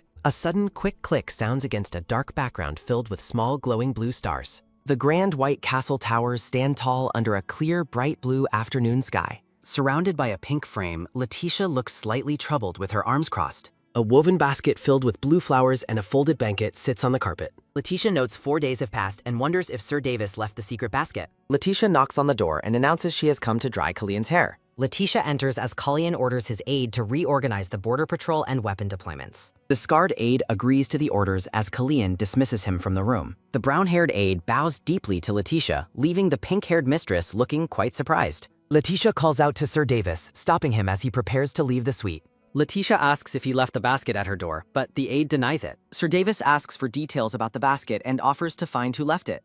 Letitia describes the flowers and snacks as Chibi Callian suddenly grips her arm. Letitia looks down in surprise as the chibi Callian interrupts her conversation with the aide. Callian asks Letitia to pay more attention to him instead of focusing on his subordinate. Callian complains that his hair is still wet and he is cold because she's late. The aide is shocked, remembering Callian used to fight in freezing water during the winter. Chibi Callian snaps at the scarred aide, demanding to know why he is still present. Callian orders the aide to leave immediately and get started on his border patrol tasks. Callian shouts a final, angry command for the brown-haired aide to get out. The scarred aide quickly flees the room, looking nervous and sweating from the confrontation. A sudden, sharp bang sounds as the door slams, leaving the aide feeling very unwanted. The aide stops in the hall, looking thoughtful as he considers his master's strange behavior. Peeking around a corner, the aide spots the senior servants bickering in the hallway. The male servant and masked nanny argue over whether yellow or blue suits the mistress. Mia tells the bickering pair to stop before the mistress discovers their secret gift-giving. Sir Davis realizes that all 3 servants have been leaving the baskets for Lady Letitia. The scene shifts to the quiet interior of the suite with its grand teal furniture. Callian stands with his arms crossed, asking Letitia what she is doing with the laundry. Letitia struggles under a massive white blanket, explaining she wants to keep Callian warm. Callian smiles softly at her, noting that Letitia is truly a very unpredictable person. Helping Letitia with a heavy blanket, Kalian tells her she should call a servant instead of struggling alone. Letitia admits she is not used to giving orders, but Kalian encourages her to get comfortable with relying on staff. Letitia looks off to the side with a soft, thoughtful expression, her pink hair glowing in the warm light. Letitia asks Kalian when his arm will be fully healed, and he playfully wonders if she has grown tired of him. A sudden, quick rustle sounds as Letitia reaches out to touch Kalian's sleeve, her eyes wide with concern for his injury. Letitia stares at Kalian in surprise, her face flushing slightly as she stands amidst a backdrop of wintry, sparkling patterns. The next day, a scarred aide approaches Kalian in the study to inquire if his wounded arm is almost healed. A sudden, quick rustle sounds as Kalian pulls his shirt open to reveal bandages, firmly denying that he has recovered yet. The aide looks nervous and begins to sweat, remembering he saw Kalian training without bandages earlier that morning. A blue speech bubble appears as Kalian asks his aide if they have received any word from someone named Pell. The scarred aide reports that there has been no contact since the person in question passed the border region. A narrative bubble reveals Kalian's intention to investigate personally and return before the rain starts to fall. Kalian insists on going, but the scarred aide expresses worry about the weather and suggests he go alone instead. A sudden, quick tap sounds as Kalian places a hand on the aide's shoulder, his expression turning cold and serious. Standing before a floral background, Kalian tells the aide, Mark, to stop looking at him with such a suspicious face. A close-up of shoes moving through the castle accompanies Kalian's thought that he cannot let Letitia's belongings get ruined. A sudden, quick creak sounds as Kalian pushes open a heavy door, muttering about stepping out of his comfort zone. Letitia meets Kalian in the hallway and mentions she was just about to head to the study for their lesson. Standing near a suit of armor, Kalian apologizes and informs Letitia that they must postpone today's Braille lesson. Letitia notices his hair is already dry and realizes she won't be able to help him, concluding it cannot be helped. A sudden, quick rustle sounds as a smiling Letitia waves goodbye, telling Kalian to be careful on his journey. Rhythmic clicking sounds as Kalian begins to walk away, his back turned to Letitia as she watches him leave. A sudden, quick rustle sounds as Kalian turns back and firmly grabs Letitia's arm, shouting her name in a panic. Letitia looks over her shoulder with a confused expression, wondering why Kalian has stopped her so suddenly. Kalian covers his face with one hand, looking flustered as he admits that he did not mean to react that way. Swirling black textures fill the screen, reflecting a dark and heavy atmosphere or a sudden shift in mood. Two pairs of hands reach toward a white ceramic jar, the scene appearing grainy and shrouded in dark shadows. Kalian holds Letitia's hand and promises to return by evening to finish the lesson they had to skip. A close-up shows hands carefully lifting the white jar as the dark, swirling energy continues to surround the action. A sudden, quick rustle sounds as Kalian's hand trembles while he continues to hold Letitia's arm with intense focus. A close-up of Letitia's eye reveals her internal thought as she tells Kalian that she understands and will be waiting. A sudden, quick rustle sounds as Kalian looks deeply troubled, his voice shaky as he asks if she will truly wait. A close-up shows their hands firmly entwined, the grip reflecting the growing tension and emotional weight between them. Bathed in a soft glow of blooming flowers, Kalian looks at Letitia and promises to meet her right here. Letitia gazes back at him with a gentle expression, confirming with a smile that she will be waiting for his return. Kalian stares at Letitia in silence, his blue eyes filled with a mixture of relief and lingering anxiety. A sudden, quick rustle sounds as Kalian flinches and begins to pull his hand away from Letitia's arm. Kalian apologizes for losing control of his strength, and Letitia kindly reassures him that he did not hurt her. A sudden, quick rustle sounds as Letitia smiles and waves, telling Kalian that she will see him again later. Kalian watches her with a faint, calm smile, his expression softening as she prepares to depart. Letitia sits alone in a dark, modern armchair in the library, looking small and pensive in the large room. A sudden, quick rustle sounds as Letitia rubs her wrist, questioning why Kalian was acting so strange and intense. A sudden, quick creak sounds as Letitia looks up from her chair, noting to herself that Kalian seemed incredibly anxious. Looking toward a large window, Letitia realizes she has never left the castle and wonders if she should go out. In chibi form, Letitia is startled by a sudden, quick rustle sounding from the shadows behind a bookshelf. Letitia spots the brown-haired maid and asks if it is her, causing Mia to flinch in total shock. A sudden, quick rustle sounds as Letitia asks the maid what she is doing in the library at this hour. Mia holds up a feather duster and blushes, claiming she was just busy performing her dusting duties. A cloud of thick gray dust suddenly falls over Mia, leaving her looking shocked and messy while Letitia watches. A sudden, quick creak sounds as a dejected and dusty Mia leaves the room to go wash herself. A sudden, quick click sounds as Letitia glances over her shoulder in the library. Letitia considers reading a book while she waits in the vast candlelit library. Letitia is impressed by the library's collection as she explores the rows of bookshelves. Letitia is surprised to find children's books among the grand collection in the library. A sudden, quick rustle sounds as Letitia flips through a book featuring pink bunny illustrations. Letitia smiles, thinking Kalian has a secret fondness for cute things like the pink bunny. A sudden, quick rustle sounds as Letitia settles onto the floor to read in a corner. Letitia watches the rain through a window, deciding to read for just a short while. Outside in the heavy rain, several horses and hooded figures wait near a carriage. The scarred aide informs his lord that an issue has arisen during their rainy investigation. A hooded subordinate worries that the rest of their group has encountered serious trouble. Mark asks if they should seek shelter as the silver-haired lord looks increasingly distressed. A sudden, quick tap sounds as Kalian insists on finding Pell before the rain worsens. Breathing heavily in the rain, Kalian curses the weather that brings back painful memories. Narrative text reveals Kalian associates rain with the tragic losses of his brother and Letitia. Mark urges Kalian to take shelter while he handles the search for Pell alone. Kalian clenches his chest as Mark suggests staying nearby and returning to the castle tomorrow. A dark, ominous prompt questions if waiting until tomorrow will be far too late. A sudden, quick bang sounds as a hand slams down against a stark white background.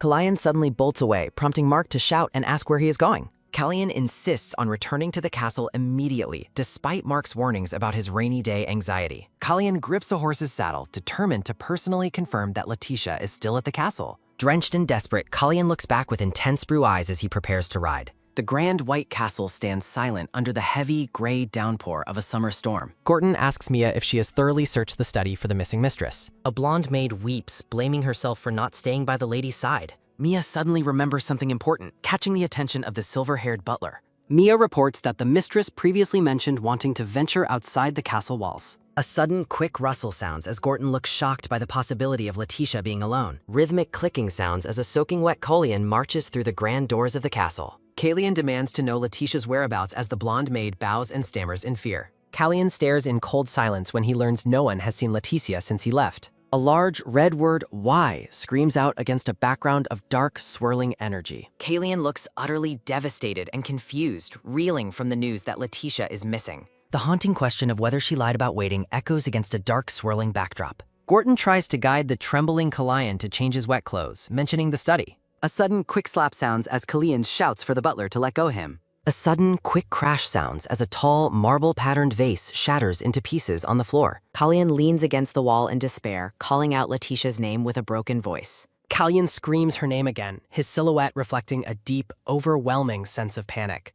A sudden, quick rustle sounds as Kalian flinches, his face pale and sweating from intense distress. Letitia stands behind the trembling Kalian, her expression filled with worry as she finds him. Breathing heavily, Kalian turns to find Letitia standing right there in front of him. Letitia asks what happened as Kalian suddenly pulls her into a tight, desperate embrace. A sudden, quick rustle sounds as Kalian buries his face in Letitia's shoulder, overcome with relief. Soft light surrounds the pair as Kalian holds Letitia tightly, unable to let her go.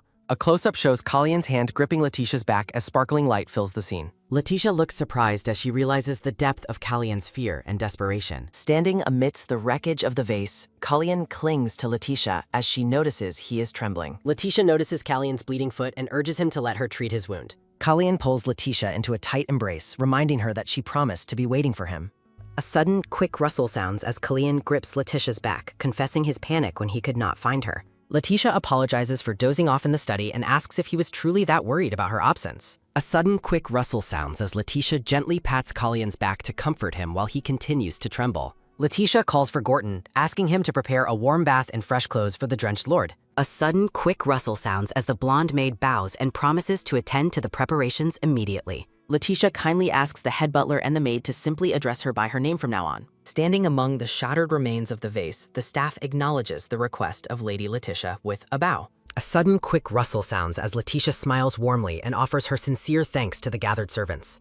Letitia suggests heading to Kalian's room and asks if he is steady enough to walk after his ordeal. Mia watches them leave in shock, marveling at how Letitia remained completely unfazed by their intense emotional display. Soft light glows from a candelabra in the quiet hallway as the scene shifts to the evening hours. A sudden, quick rustle sounds as Letitia tucks the exhausted Kalian into bed within his dimly lit room.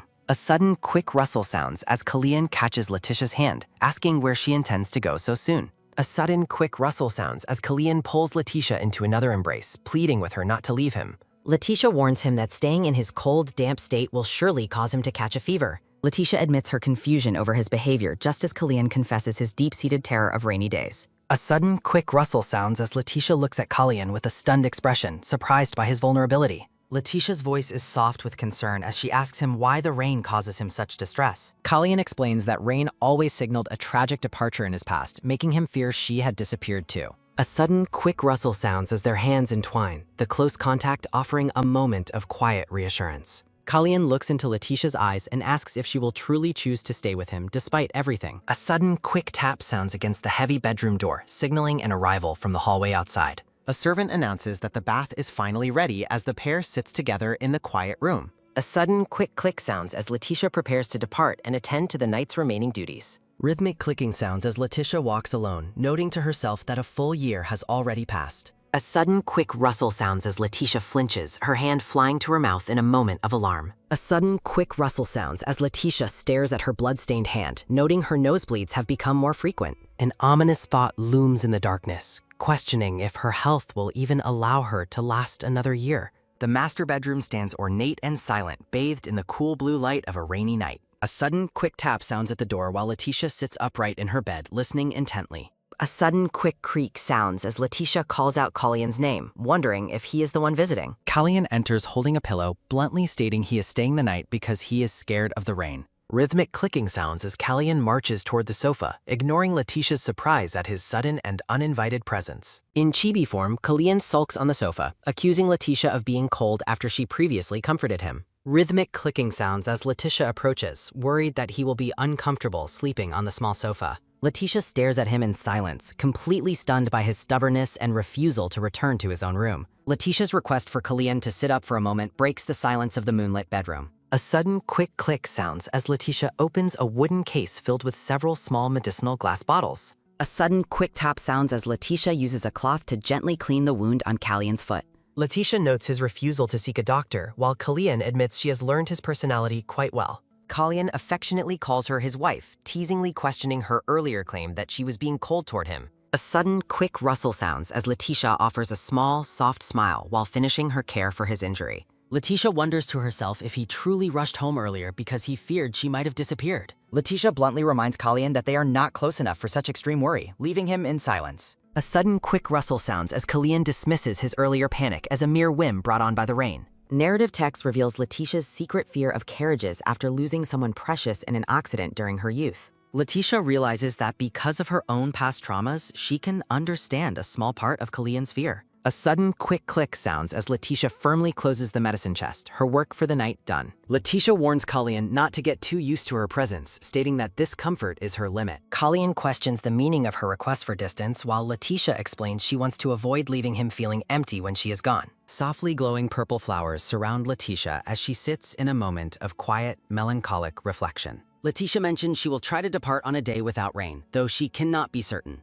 Kalian questions why she cannot simply choose to stay with him instead of leaving. Letitia looks at him sadly and reminds him that staying is simply not an option for her. Kalian argues that running away is no way to avoid the inevitability of death. A sudden, quick rustle sounds as Kalian gently lifts the sleeping Letitia into his arms. Soft light fills the room as Kalian whispers her name while she rests peacefully. Kalian gazes down at her with a gentle, sad smile as he carries her. A sudden quick creak sounds as Kalian wonders if she intends to haunt his thoughts even on sunny days. A sudden quick rustle sounds as Kalian leans down close to her face in the quiet room. Surrounded by a bed of blue flowers, Kalian softly calls her cruel for her distance. Bright morning light shines through the grand ornate windows as a new day begins. A sudden quick rustle sounds as Letitia wakes up alone in her large sunlit bed. A sudden quick rustle sounds as Letitia sits up, looking refreshed by the morning light. The quiet morning continues as Letitia remains sitting in her bed, deep in thought. Letitia smiles warmly, noting with relief that the rain has finally cleared up. A sudden quick rustle sounds as Letitia steps out of bed to start her day. Rhythmic clicking sounds as Letitia walks toward the window to look outside. Letitia notices a carriage from the capital has arrived and wonders why everyone outside seems so distressed. Letitia notes that a young girl being carried from the carriage looks particularly unwell. Letitia's eyes widen in shock as she recognizes someone among the new arrivals. A close-up reveals a young girl with lavender hair looking pale and sickly. Realizing Alan is here, Letitia turns away from the window in a sudden panic. A sudden quick tap sounds as Letitia reaches for the grand doors of her room. A sudden quick bang sounds as Letitia throws the doors open and finds Kalian waiting in the hall. Letitia asks if Alan's arrival was expected despite the morning greeting. Kalyan clarifies that he had only sent for a physician to come from the capital. Rhythmic clicking sounds as Pell arrives and announces his return to the Lord. Pell and another man approach, both looking exhausted and clutching their stomachs in pain. Kalyan asks what happened to them, and Pell explains they drank bad well water on the way. A sudden, quick rustle sounds as the man with Pell cringes from a sharp stomach pain. He laughs weakly while explaining that everyone got sick from the contaminated water. Kalyan covers his face in frustration, asking if the soldier's condition is serious. The man reports that most are fine despite some signs of dehydration. Rhythmic clicking sounds as Kalyan orders them to rest and promises to send a doctor. The man starts to mention a rumor from the capital when a sudden gurgling sound interrupts him. Doubled over in pain, the man struggles to finish his report about the capital. A sudden, quick rustle sounds as the man apologizes and rushes away to find a restroom. A sudden, quick rustle sounds as Kalyan scolds the young girl for sneaking into the carriage. Alan worries about Letitia's reaction while the blonde doctor tells her to handle it herself. Rhythmic clicking sounds as Letitia approaches and asks Alan why she came all this way. The blonde doctor explains the child snuck aboard to see Letitia and they didn't realize until much later. Looking nervous, the young girl asks Letitia if she is angry about her presence. Letitia sighs, telling her to recover first before eventually returning to the estate. Letitia is shocked when Alan tearfully reveals she quit her job and has nowhere else to go. A sudden, quick rustle sounds as Letitia promises to talk more once the girl has recovered. Letitia asks Kalyan for permission to let the child stay, and he immediately agrees. The young girl agrees to go upstairs and rest as her exhaustion takes over. Rhythmic clicking sounds as the group walks through the hall to settle the new guests. Pell addresses the Grand Duke and Lady Letitia as they gather in the hall. The blonde physician interrupts, stating that he has urgent information for both of them. The ornate interior remains quiet as the group prepares for the physician's report. The physician reports that a sudden epidemic began spreading just as they left the capital. Pell adds that rumors are already blaming the Grand Duke for the sudden sickness. Letitia questions the connection between Kalyan and the epidemic, but the physician notes the timing. A sudden, quick tap sounds as Kalyan asks if he is being accused of cursing the city. Kalyan wonders if people believe the gods are angry because a deposed prince returned. A sudden, quick rustle sounds as Pell asks in shock how Kalyan knew those specific rumors. A sudden, quick rustle sounds as Kalyan smirks, noting the predictability of the situation. Narrative text reveals the previous epidemic was the Empress Dowager's work, just like this one. A sudden, quick rustle sounds as Kalyan examines a letter while standing on the balcony. The letter contains a blunt warning to be wary of the Empress Dowager. Kalyan realizes this was the Emperor's warning, noting the Empress Dowager's growing restlessness. A sudden, quick tap sounds as Kalyan taps his foot, contemplating his next move. Kalyan reflects on his past life, where he met every obstacle with his sword. Letitia questions if anyone would truly believe such a ridiculous and unfounded rumor. Pell explains that people are easily swayed by rumors, especially when faced with visible illness. A sudden, quick rustle sounds as the blonde physician asks for permission to share a theory. Kalyan gives the physician his full attention and orders him to proceed. A sudden, quick rustle sounds as the physician reaches into his medical case with skepticism. A sudden, quick splash sounds as the physician declares that the situation is not an epidemic. Kalyan stares intently as the physician reveals the water has been laced with poison. The physician firmly repeats his conclusion that the mass illness is actually a case of poisoning. Letitia and Pell are visibly shaken by the revelation of the deliberate poisoning. A sudden, quick rustle sounds as Pell panics, fearing he might die from the contaminated water. In chibi form, the physician admits he cannot be certain about the outcome yet. Kalyan sits back and asks the physician to explain the reasoning behind his theory. The physician explains that the lack of an incubation period makes an epidemic highly unlikely. A sudden, quick rustle sounds as the physician presents a map marking the contaminated wells. Kalyan asks if their own group's illness confirmed the physician's theory about the water. Kalyan asks for more details regarding the specific type of poison used in the wells. The physician describes the poison as colorless and odorless, making it difficult to identify. A sudden, quick rustle sounds as Kalyan asks for the antidote, which the physician doesn't know. A sudden, quick rustle sounds as the physician bows deeply, begging for Kalyan's mercy. A sudden, quick rustle sounds as the physician looks up, startled by Kalyan's calm questioning. Kalyan asks about the symptoms, and the physician clarifies they are mostly mild stomach aches. Kalyan concludes that the primary goal is simply to damage his reputation. Kalyan dismisses the group while Letitia watches him with a concerned expression. Kalyan looks toward Letitia and suggests that she should also go and get some rest. A sudden quick creak sounds as Letitia departs, noting that Kalyan looks remarkably pale. A sudden quick tap sounds as Kalyan sighs, muttering about how annoying the situation has become. Narrative text explains that the Empress Dowager will likely limit the spread to avoid public resentment. Kalyan's gaze is sharp and focused as he considers the political moves ahead. Letitia looks back with a worried expression, sensing the weight of Kalyan's burdens. A sudden quick rustle sounds as Kalyan wonders why Letitia looked at him so sadly. Kalyan prepares to smoke a cigar, his thoughts consumed by the current crisis. Kalyan closes his eyes, trying to dismiss a thought that seems impossible to him. Letitia stands among white lilies, reflecting on the complexity of their lives. Rhythmic clicking sounds as Letitia walks with Pell, asking him to follow her. Pell scratches his head and apologizes to Letitia for his brief distraction. Looking concerned, Letitia asks Pell if Kalyan always behaves in such a manner. Pell asks for clarification regarding which part of the Grand Duke's behavior she means. Letitia wonders if Kalyan always ignores malicious rumors, and Pell confirms he never clarifies them. Letitia asks why he allows people to resent him for things he didn't do. Pell recalls asking that same question before and receiving a very simple answer. Kalyan's indifferent face appears as Pell quotes him saying, "It is too bothersome to care." Pell shrugs, explaining that his grace is simply naturally indifferent to what others think. A voice calling Pell's name interrupts their conversation, causing him to stop mid-sentence. A sudden quick creak sounds as Pell turns around with a startled and nervous expression. Pell lets out a shocked eek as a scarred man suddenly appears behind him. Pell leans in to whisper that he has urgent business and must leave Letitia. A heavy sigh sounds as the scarred man asks Letitia if she will follow Pell. The man explains Kalyan reacts to false rumors that way because he considers them natural. Letitia is stunned when the man reveals that Kalyan thinks of himself as a sinner. The scarred man bows deeply, stating that is all the information he can provide. Rhythmic clicking sounds as the man walks away, leaving Letitia alone in the hallway. Letitia recalls Kalyan's pained expression and the sweat on his face from their previous meeting. A heavy sigh sounds as Letitia admits she cannot stop thinking about Kalyan's condition. Letitia finds Philip and calls out to the blonde physician in the hallway. The morning light filters through the priate and empty rooms of the grand estate.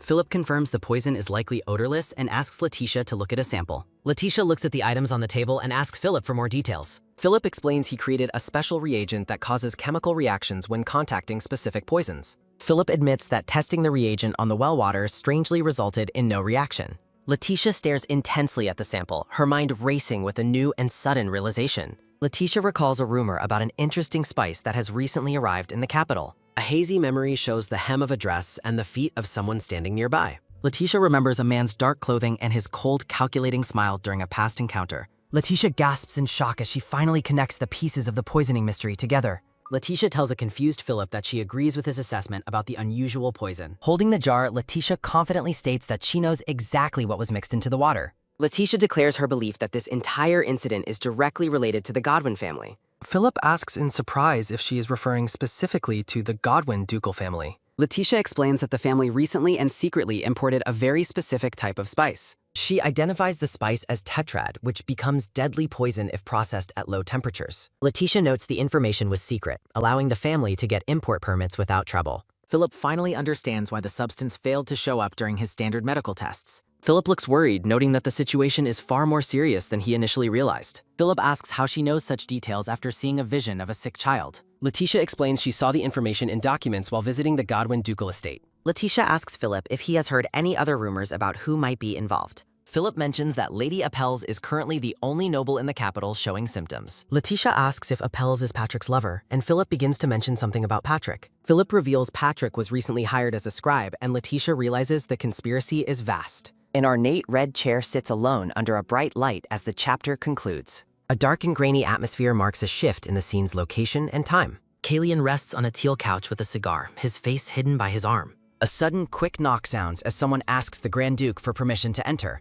Kalyan irritably reminds the visitor that he gave orders not to be disturbed for a while. A sudden, quick rustle sounds as Kalyan sits up abruptly, his silver hair looking slightly disheveled. A sudden, quick bang sounds as Letitia asks about the noise, while the scarred aide admits he is also unsure. Letitia looks off to the side with a thoughtful and quiet expression, her long pink hair flowing down. A sudden, quick creak sounds as Letitia opens the door, stating she has something important to tell Kalyan. A sudden, quick thud sounds as Letitia enters the room, her eyes wide with a sense of urgency. A sudden, quick rustle sounds as Kalyan sits in an ornate chair and asks Letitia for the reason for her visit.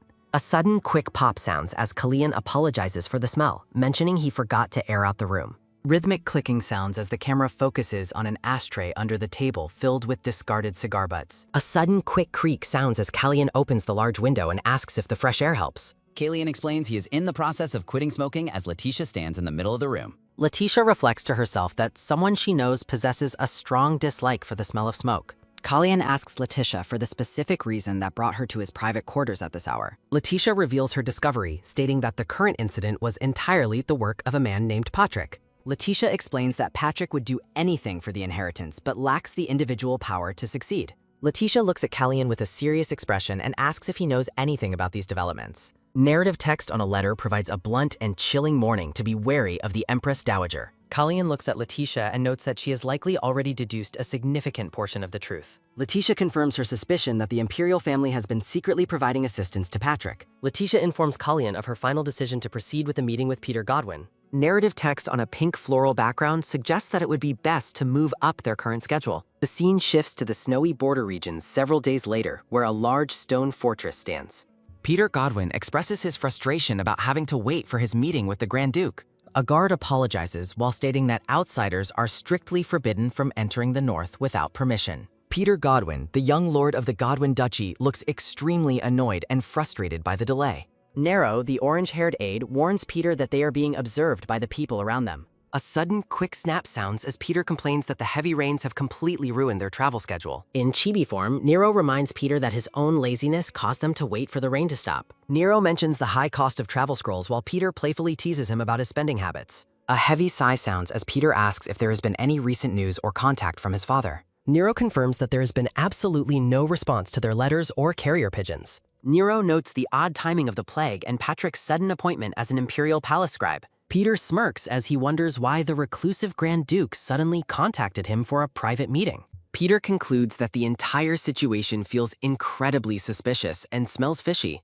A sudden, quick shh sounds as Nero reminds Peter that he ignored all his previous warnings. Peter shushes Nero back in a stylized panel, maintaining their bickering and competitive dynamic. A sudden, quick thud sounds as Peter orders a report to be sent to His Grace one more time. Rhythmic clicking sounds as the scarred aide approaches Peter with a calm and professional demeanor. A sudden, quick rustle sounds as the scarred aide asks Peter to confirm his identity as Lord Peter Godwin. The scarred aide instructs Peter to follow him, leading the group into the interior of the fortress. Promotional text for the series appears over an illustration of Letitia and Callian in an embrace. A thought bubble repeats that the current situation smells fishy as the scene begins to transition. Nero remarks that Peter is finally taking a genuine interest in the strange events unfolding around them. Peter shushes Nero once more, signaling for him to remain quiet as they proceed with their mission.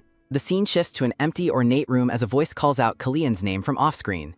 Letitia looks directly forward and firmly states that she came to meet with the young lord. Callian looks at Letitia with a neutral expression and simply acknowledges that she did make that statement. A sudden, quick rustle sounds as Letitia, wrapped tightly in blankets, asks how she ended up in this situation. A sudden, quick thud sounds as Callian tells Letitia this is the price for lying, which she quickly disputes. A sudden, quick poke sounds as Callian pokes Letitia's forehead and tells her it's not time to be lying down. A sudden, quick flop sounds as Letitia falls back onto the bed while Callian notes his past leniency. Callian confronts Letitia with a bloody handkerchief, questioning her claims of being in good health. Letitia panics internally, realizing she forgot to hide the blood-stained cloth from the previous night. The pink-haired woman looks anxious as she remains bundled under the covers of her bed. Holding the evidence, Callian sternly asks if she has been coughing up blood every single night. When she denies the symptoms, Callian refuses to believe her and mandates twice-daily medical checkups. Letitia sits up abruptly, protesting that such frequent medical supervision is a bit excessive. Callian calls out her name with a serious expression, silencing her objections with a stern look.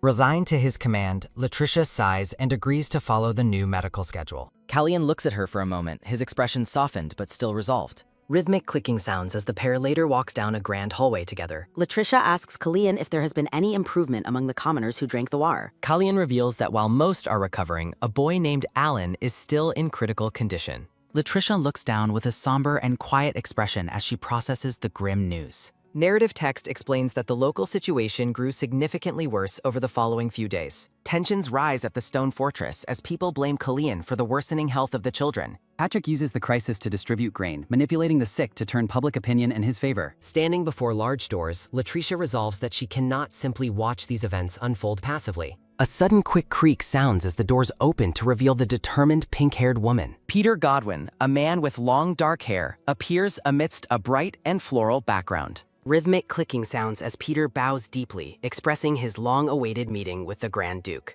Peter acknowledges Letitia's presence, noting that it has been a long time since their last encounter. Peter looks at her with a curious and sharp gaze, his bright blue eyes narrowed. He notes to himself that her eyes now have a spark he never saw before. Peter observes that Callian's attention is fixed solely on Letitia as they stand together. The couple stands together against a playful pink background, creating a moment of quiet solidarity. A sudden, quick rustle sounds as Callian looks away, appearing slightly flustered by the close proximity. Peter smirks, imagining Patrick's intense frustration if he were here to witness the couple's closeness. The camera focuses on Peter's intense and calculating blue eye as he observes the pair. Peter compliments Latricia on her beautiful brooch as she holds it securely in her hand. A sudden quick rub sounds as Peter touches his chin, pondering if something about the situation is odd. A memory surfaces of a man wearing a similar emerald brooch, making Peter wonder if it belongs to Patrick. A hazy white light fills the screen, signaling a shift in the atmosphere of the room. A sudden, quick snap sounds as Peter smiles warmly, his expression appearing far more friendly. A thought bubble reveals Peter's lingering suspicion about whether the jewel truly belongs to Patrick.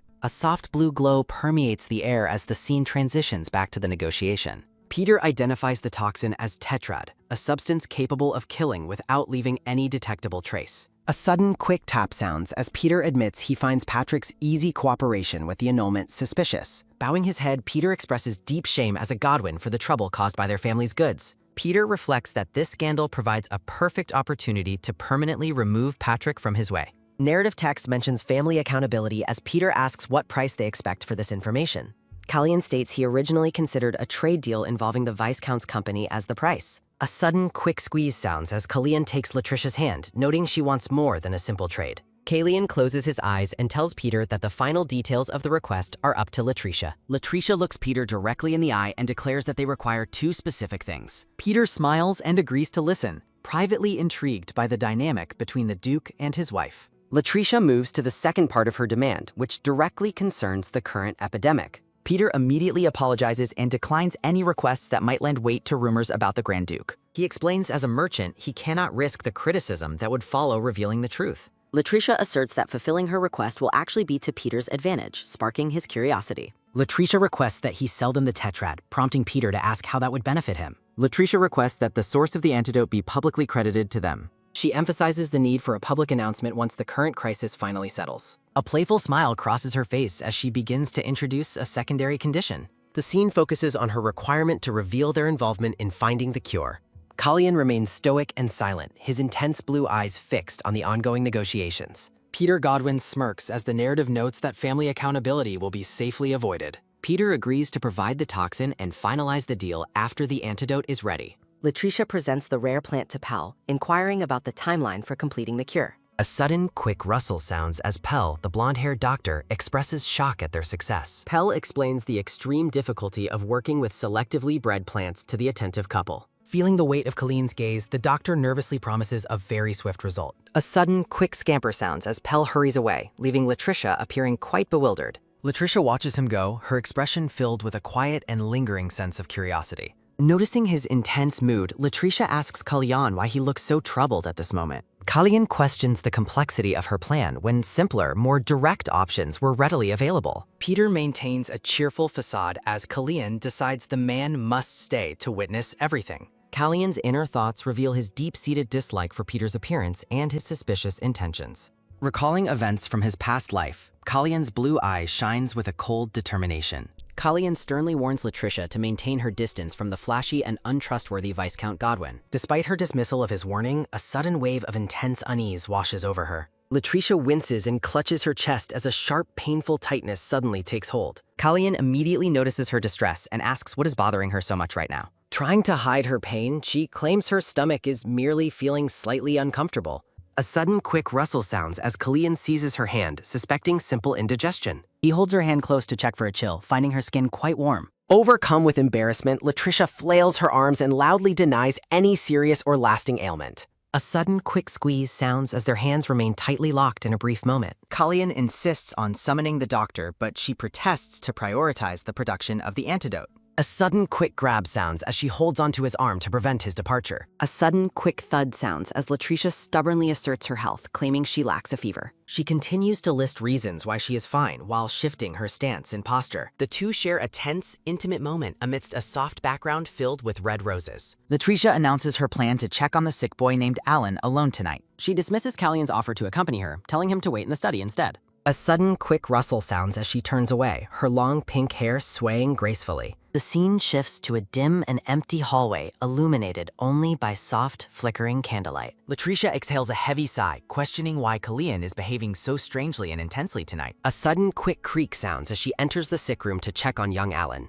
She is surprised to find a gray-haired man and a masked maid already inside. The servants explain they were merely looking after the boy while she was occupied elsewhere. The two servants bicker in low whispers about whether they should have remained hidden. Latricia surprises them by expressing her sincere gratitude for their kindness toward the sick child. She admits she had previously assumed they held a personal grudge or dislike against her. They both shout in unison that her assumption about their feelings is completely incorrect. The gray-haired man begins to explain the real vulnerable reason behind their avoidant behavior. They reveal their physical scars and prosthetic leg, fearing she would find them repulsive or disgusting. Latricia expresses her relief, admitting she was secretly worried she was an unwelcome guest. Stunned by her acceptance, the gray-haired man asks if she truly isn't disgusted by them. The servants look at her with wide eyes, awaiting her genuine and honest reaction. Latricia gives them a bright, warm smile and notes that the situation has improved. The gray-haired servant and Marcia apologize for their past assumptions and offer to serve Latricia faithfully. Latricia thanks them but declines the offer for wholehearted service, surprising the pair.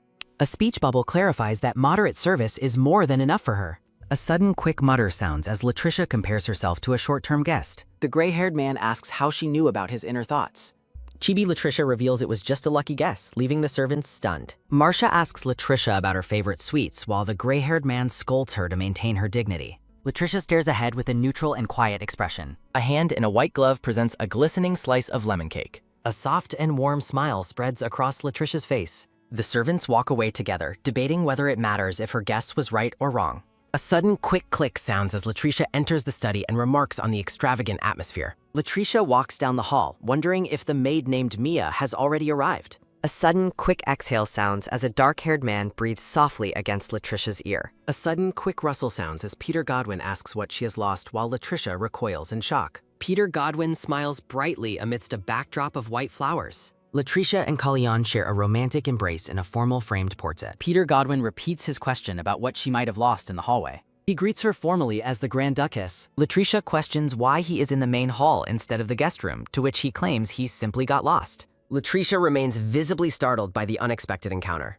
Peter notes that Mia, the brunette maid, was unhelpful as she stands with an orange-haired servant. A sudden, quick scamper sounds as Latricia grabs Mia and moves her away from the Viscount. Latricia explains that the child is shy and offers to assign a different servant to him. Peter suggests that the Duchess herself should guide him instead. He jokingly claims to be shy but mentions they share a special connection. Peter asks if that arrangement is acceptable, causing visible distress to Mia. Rhythmic clicking sounds as the group walks down the grand, carpeted hallway together. Latricia recalls Kalyan's warning to stay away from Peter as she reassures herself there is no reason to worry. Peter remarks on the pleasant nature of the North while Latricia remains stoic. Peter asks if the landmark visible outside is the student tower. Latricia confirms the tower's name and asks how he is already familiar with that. Peter mentions he overheard that wishes made at the tower come true for a price. A sudden, quick whisper sounds as Peter suggests that the price for a wish might be her life. Latricia stares at the clock tower while Peter notes that the hands appear to have moved. Latricia wonders if the Count and young Lord Esta are troubled by Patrick's infidelity. Peter informs her that Lord Esta already knows and the Count remains largely indifferent. Latricia questions the gravity of the news, noting Patrick would be in danger if Lord Esta knew.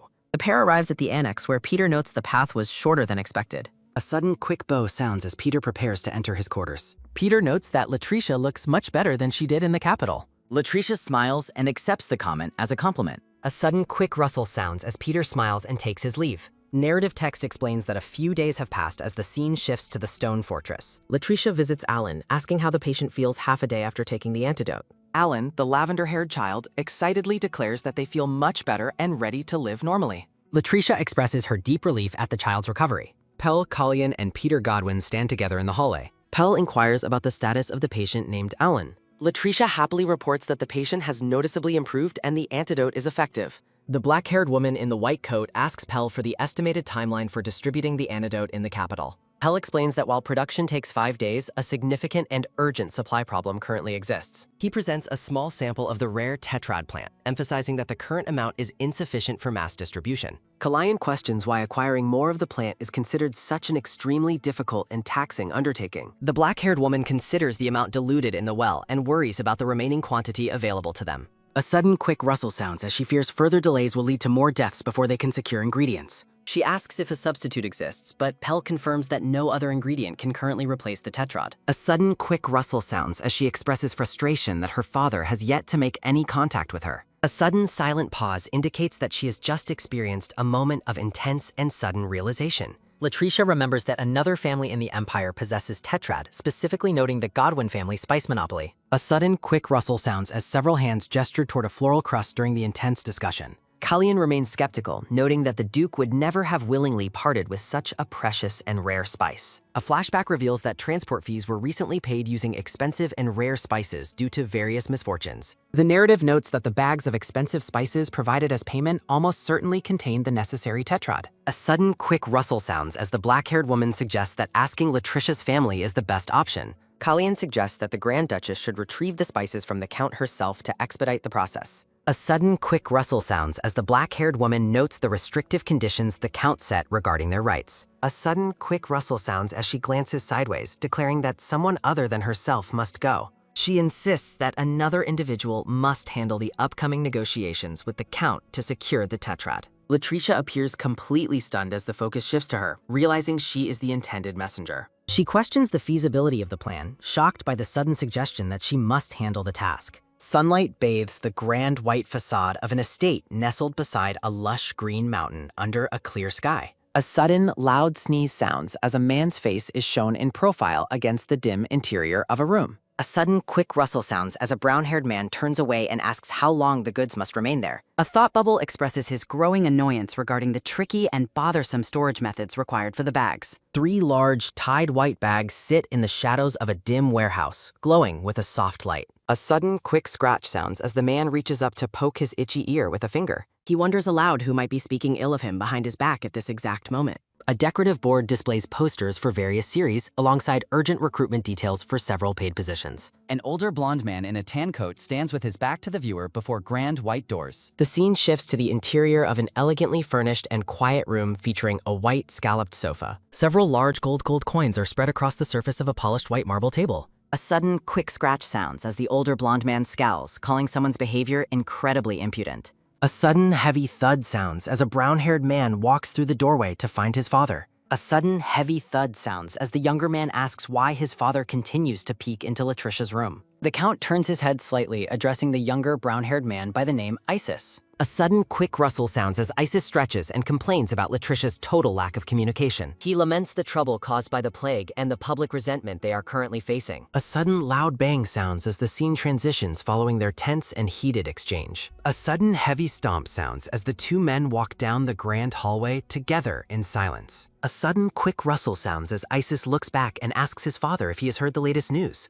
A sudden, heavy thud sounds as Isis notes that Duke Godwin has not been appearing in public lately. A thought bubble explains that the Duke has allegedly contracted the plague, which is keeping him in hiding. A sudden, quick turn sounds as the Count looks back, visibly shocked by the sudden revelation. The Count assumes this illness is the reason for the Duke's silence regarding the broken engagement. Isis interjects, stating that the Duke's silence isn't a matter of choice, but an absolute necessity. A sudden, quick scratch sounds as Isis explains that there is absolutely nothing the man can say. Thought bubbles clarify that Patrick's shameful act of cheating has left him with no ground to stand on. A sudden, loud shout sounds as the Count reacts with shock to the news of Patrick's blatant infidelity. Isis vents his disbelief at the betrayal, noting that Patrick has been secretly seeing a woman named Rose Applesholtz. A sudden, sharp crack sounds as Isis clenches his fist in fury, declaring that a certain halfwit has overstepped their bounds. Isis informs his father that while he did not attend the recent victory banquet, Latricia provided him with the details of what occurred. A sudden, loud shout sounds as Isis yells at his father, questioning if he has completely lost his mind. Count Esta demands to know why Isis kept this information secret until now, lamenting that they are being treated like a joke. Isis defends himself, stating he assumed his father didn't care about anything involving Latricia, and notes that Duke Godwin has been refusing all visitors. A sudden, quick shrug sounds as Isis dismisses the situation, claiming it doesn't matter much in the grand scheme of things. A sudden, quick tisk sounds as Count Esta scoffs at Latricia, labeling her a spineless girl for her lack of action.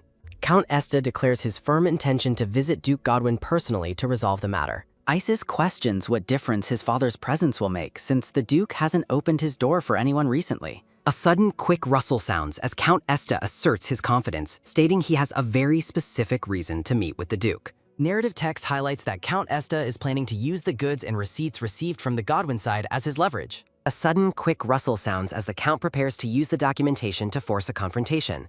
Count Esta gleefully plots to threaten the Duke with public exposure, believing he will be unable to resist opening the door. The scene transitions to the grand white towers of the fortress standing tall under a clear sky. Latricia looks completely stunned by the sudden suggestion that she should be the one to visit her family. Pell suggests that it would be most effective if the Grand Duchess herself handled the meeting with Count Esta. Kalyan immediately rejects the plan as nonsense, doubting that the Count would agree to trade as readily as they hope. A sudden, quick laugh sounds as Peter Godwin suggests that no father would realistically refuse help from his own daughter. Latricia tells the young Duke to stop with the nonsense, insisting that they must focus on collecting the tetrad spice. Kalyan turns to Pell, calling her name to get a definitive answer on their current resources. Pell reports that the current antidote supply is barely enough for the knights and the patient named Alan. A sudden, heavy thud sounds as Kalyan insists the amount is sufficient, but Latricia argues that the people in the capital need more. Kalyan looks at Latricia with a hard expression, questioning why she is so determined to carry out this plan. Latricia hesitates, questioning the reality of her father granting such a request, but remains firm in her desire to try. Kalyan demands to know why the opportunity to help must come specifically from her. Kalyan reminds her of the poor treatment she suffered from the Count's family and questions why she would voluntarily return to them. Kalyan gazes at her intensely, unsure if her determination stems from being too kind or simply too naive over an antidote. Narrative text reflects Kalyan's cold perspective as he admits he has no reason to care for those who have already rejected him. A sudden, quick rustle sounds as Latricia reaches out and gently grabs Kalyan's sleeve in a silent plea. Kalyan expresses his regret, apologizing for not being the mature and understanding husband she deserves. The pair stands together in the dim room as the tension between their differing viewpoints remains unresolved. Kalyan suggests that if she is so worried about the capital, they could simply sell the antidote recipe through the young Duke instead. Kalyan asserts that silencing the rumors about himself is his own business and has nothing to do with her. Kalyan looks back at her with a stern expression, warning her one final time not to get involved. Kalyan declares that he will take care of the entire matter himself the following morning. A sudden heavy thud sounds as Latricia bows her head in distress, apologizing for overstepping her boundaries. Latricia abruptly announces her departure, leaving Peter Godwin and Kalyan standing in silence. A sudden quick rustle sounds as Kalyan reaches out his hand, fruitlessly calling after her as she leaves. Latricia forces a pained smile, claiming she simply needs time to review her lessons from the previous day. A sudden quick click sounds as Latricia walks away, her footsteps echoing through the quiet room. Kalyan looks deeply troubled and regretful as he watches her disappear into the hallway. Peter Godwin and Pell look on with visible concern following the heated exchange between the couple. A sudden quick rustle sounds as Peter Godwin glances sideways, observing the lingering awkwardness. Kalyan tries to play off the tension, defensively claiming that they weren't actually fighting. Against a playful background, Kalyan insists once more that the interaction was not a conflict. A silhouette of a black bird appears against a green background as the atmosphere shifts into a moment of silence. A sudden, quick laugh sounds as Peter Godwin finds the situation amusing, much to Kalyan's annoyance. A sudden, quick cough sounds as Peter Godwin advises Kalyan to fix his frowning face if he wants anyone to believe him. Chibi versions of the group show Peter Godwin and Pell watching as Kalyan tries to pull his face into a better expression. A sudden, tired exhale sounds as Kalyan rubs his face, ordering Peter never to mention Count Esta to his wife again. Peter Godwin agrees to follow the Grand Duke's wishes. Peter asks if Kalyan plans to follow Latricia, noting her visible distress. Peter suggests Latricia felt hurt by the clear distance Kalyan maintained, causing the silver-haired man's hand to flinch. Kalyan questions Latricia's concern, but Peter affirms her expression was filled with worry for him. Kalyan softly repeats the word worried as he processes the information. A sudden quick rustle sounds as Kalyan starts walking away, causing Peter to worry if he misspoke. A sudden quick inhale sounds as Peter senses the shifting mood. Kalyan informs Peter that since the antidote is finished, there is no further reason for him to stay. Peter questions if he is unwanted, and Kalyan bluntly admits that his presence is uncomfortable. Kalyan orders Peter to return to the capital within the week, citing his duties as the young Duke. A chibi version of Peter shrugs dismissively, noting that the same logic applies to Kalyan as well. A sudden, quick stop sounds as Kalyan halts his steps in the hallway. Kalyan looks back, insisting his departure is due to urgent matters rather than Peter's words. Peter offers a knowing smile and agrees that he understands the situation perfectly. A sudden heavy thud sounds as Kalyan resumes his walk, leaving the two men behind. Peter finds the situation amusing, chuckling at such an uncharacteristic reaction from the cold Grand Duke. Looking out at the clock tower, Peter reflects on how entertaining life in the castle has become. Peter weighs the boredom of his work back home against the risk of making Kalyan even angrier. Pell suggests they return to their quarters for the time being. A sudden quick rustle sounds as Peter agrees to follow the aide's suggestion. Peter mutters to himself that he would rather face a scolding than deal with persistent boredom. Pell asks for clarification, but Peter dismisses it as idle talk while they walk away. A sudden heavy thud sounds as Kalyan walks through the grand corridor alone. Callian reflects on Peter being a troublesome man, recalling how they met after Latricia's death in another life. Thoughts reveal that Peter provided an ancient book about the Tower of Stoughton, which enabled Callian's return to the past. Callian remains puzzled by Peter's motives and how he possessed such a significant artifact. A sudden sharp crack sounds as Callian clenches his fist, resolving to send Peter away soon. The scene shifts to the interior of a massive, quiet library filled with towering bookshelves. Latricia sits alone at a long table, leaning her head on her arms in a state of exhaustion. Callian approaches her, stating firmly that he will take care of everything himself the next morning. Latricia remains hunched over, questioning his sudden change in behavior after so much silence. A sudden, quick knock sounds on the heavy library doors. Latricia jumps in surprise, her eyes wide as she looks toward the entrance. Someone asks to enter, prompting a panicked Latricia to beg for a moment's wait. A sudden, quick click sounds as the door handle begins to turn. A sudden, quick thud sounds as Latricia scrambles to hide, accidentally leaving one of her shoes behind. She gazes back in horror at the lost shoe while attempting to remain out of sight. A sudden, quick creak sounds as Callian enters the room, his expression calm and steady. The library appears abandoned, save for the single white high-heeled shoe resting on the carpet. Latricia hides behind a wooden pillar, covering her mouth as Callian calls her name. She frets about her awkward situation, realizing she cannot easily reveal herself now. A sudden, quick rustle sounds as Colleen picks up the shoe, while Latricia hopes he will leave quickly. Latricia waits in suspense, watching him from her hiding spot. Callian muses aloud that he didn't realize she wanted to play a game of hide-and-seek. Latricia's eye is shown in a close-up as she realizes she has been found. Callian finds her tucked away and asks why she is hiding in the corner. A sudden, quick rustle sounds as Callian leans in, leaving Latricia stunned that he didn't depart. Callian kneels to return her shoe, dismissing her concerns about his upcoming meeting with the retainers. Latricia urges him to go to avoid upsetting his staff, forcing a bright and nervous smile. Callian gazes at her intently, his expression unreadable as he lingers in her presence. A sudden, quick slide sounds as a man's hand gently slides under a small, bare foot. Latricia is shocked that Callian is touching her feet, frantically telling him they are dirty. Callian looks up with a calm gaze, questioning how his wife's feet could possibly be dirty. Latricia is left stunned and blushing, unable to find an immediate reply to his sincere question. A sudden, quick slide sounds as Callian carefully fits a white high-heeled shoe onto her foot. Kneeling before her in the quiet library, Callian softly asks if his actions have hurt her feelings. The question hangs in the air, framed by a soft, glowing light that emphasizes his genuine concern. The silver-haired man remains in his humble position, waiting patiently for her to address his worry.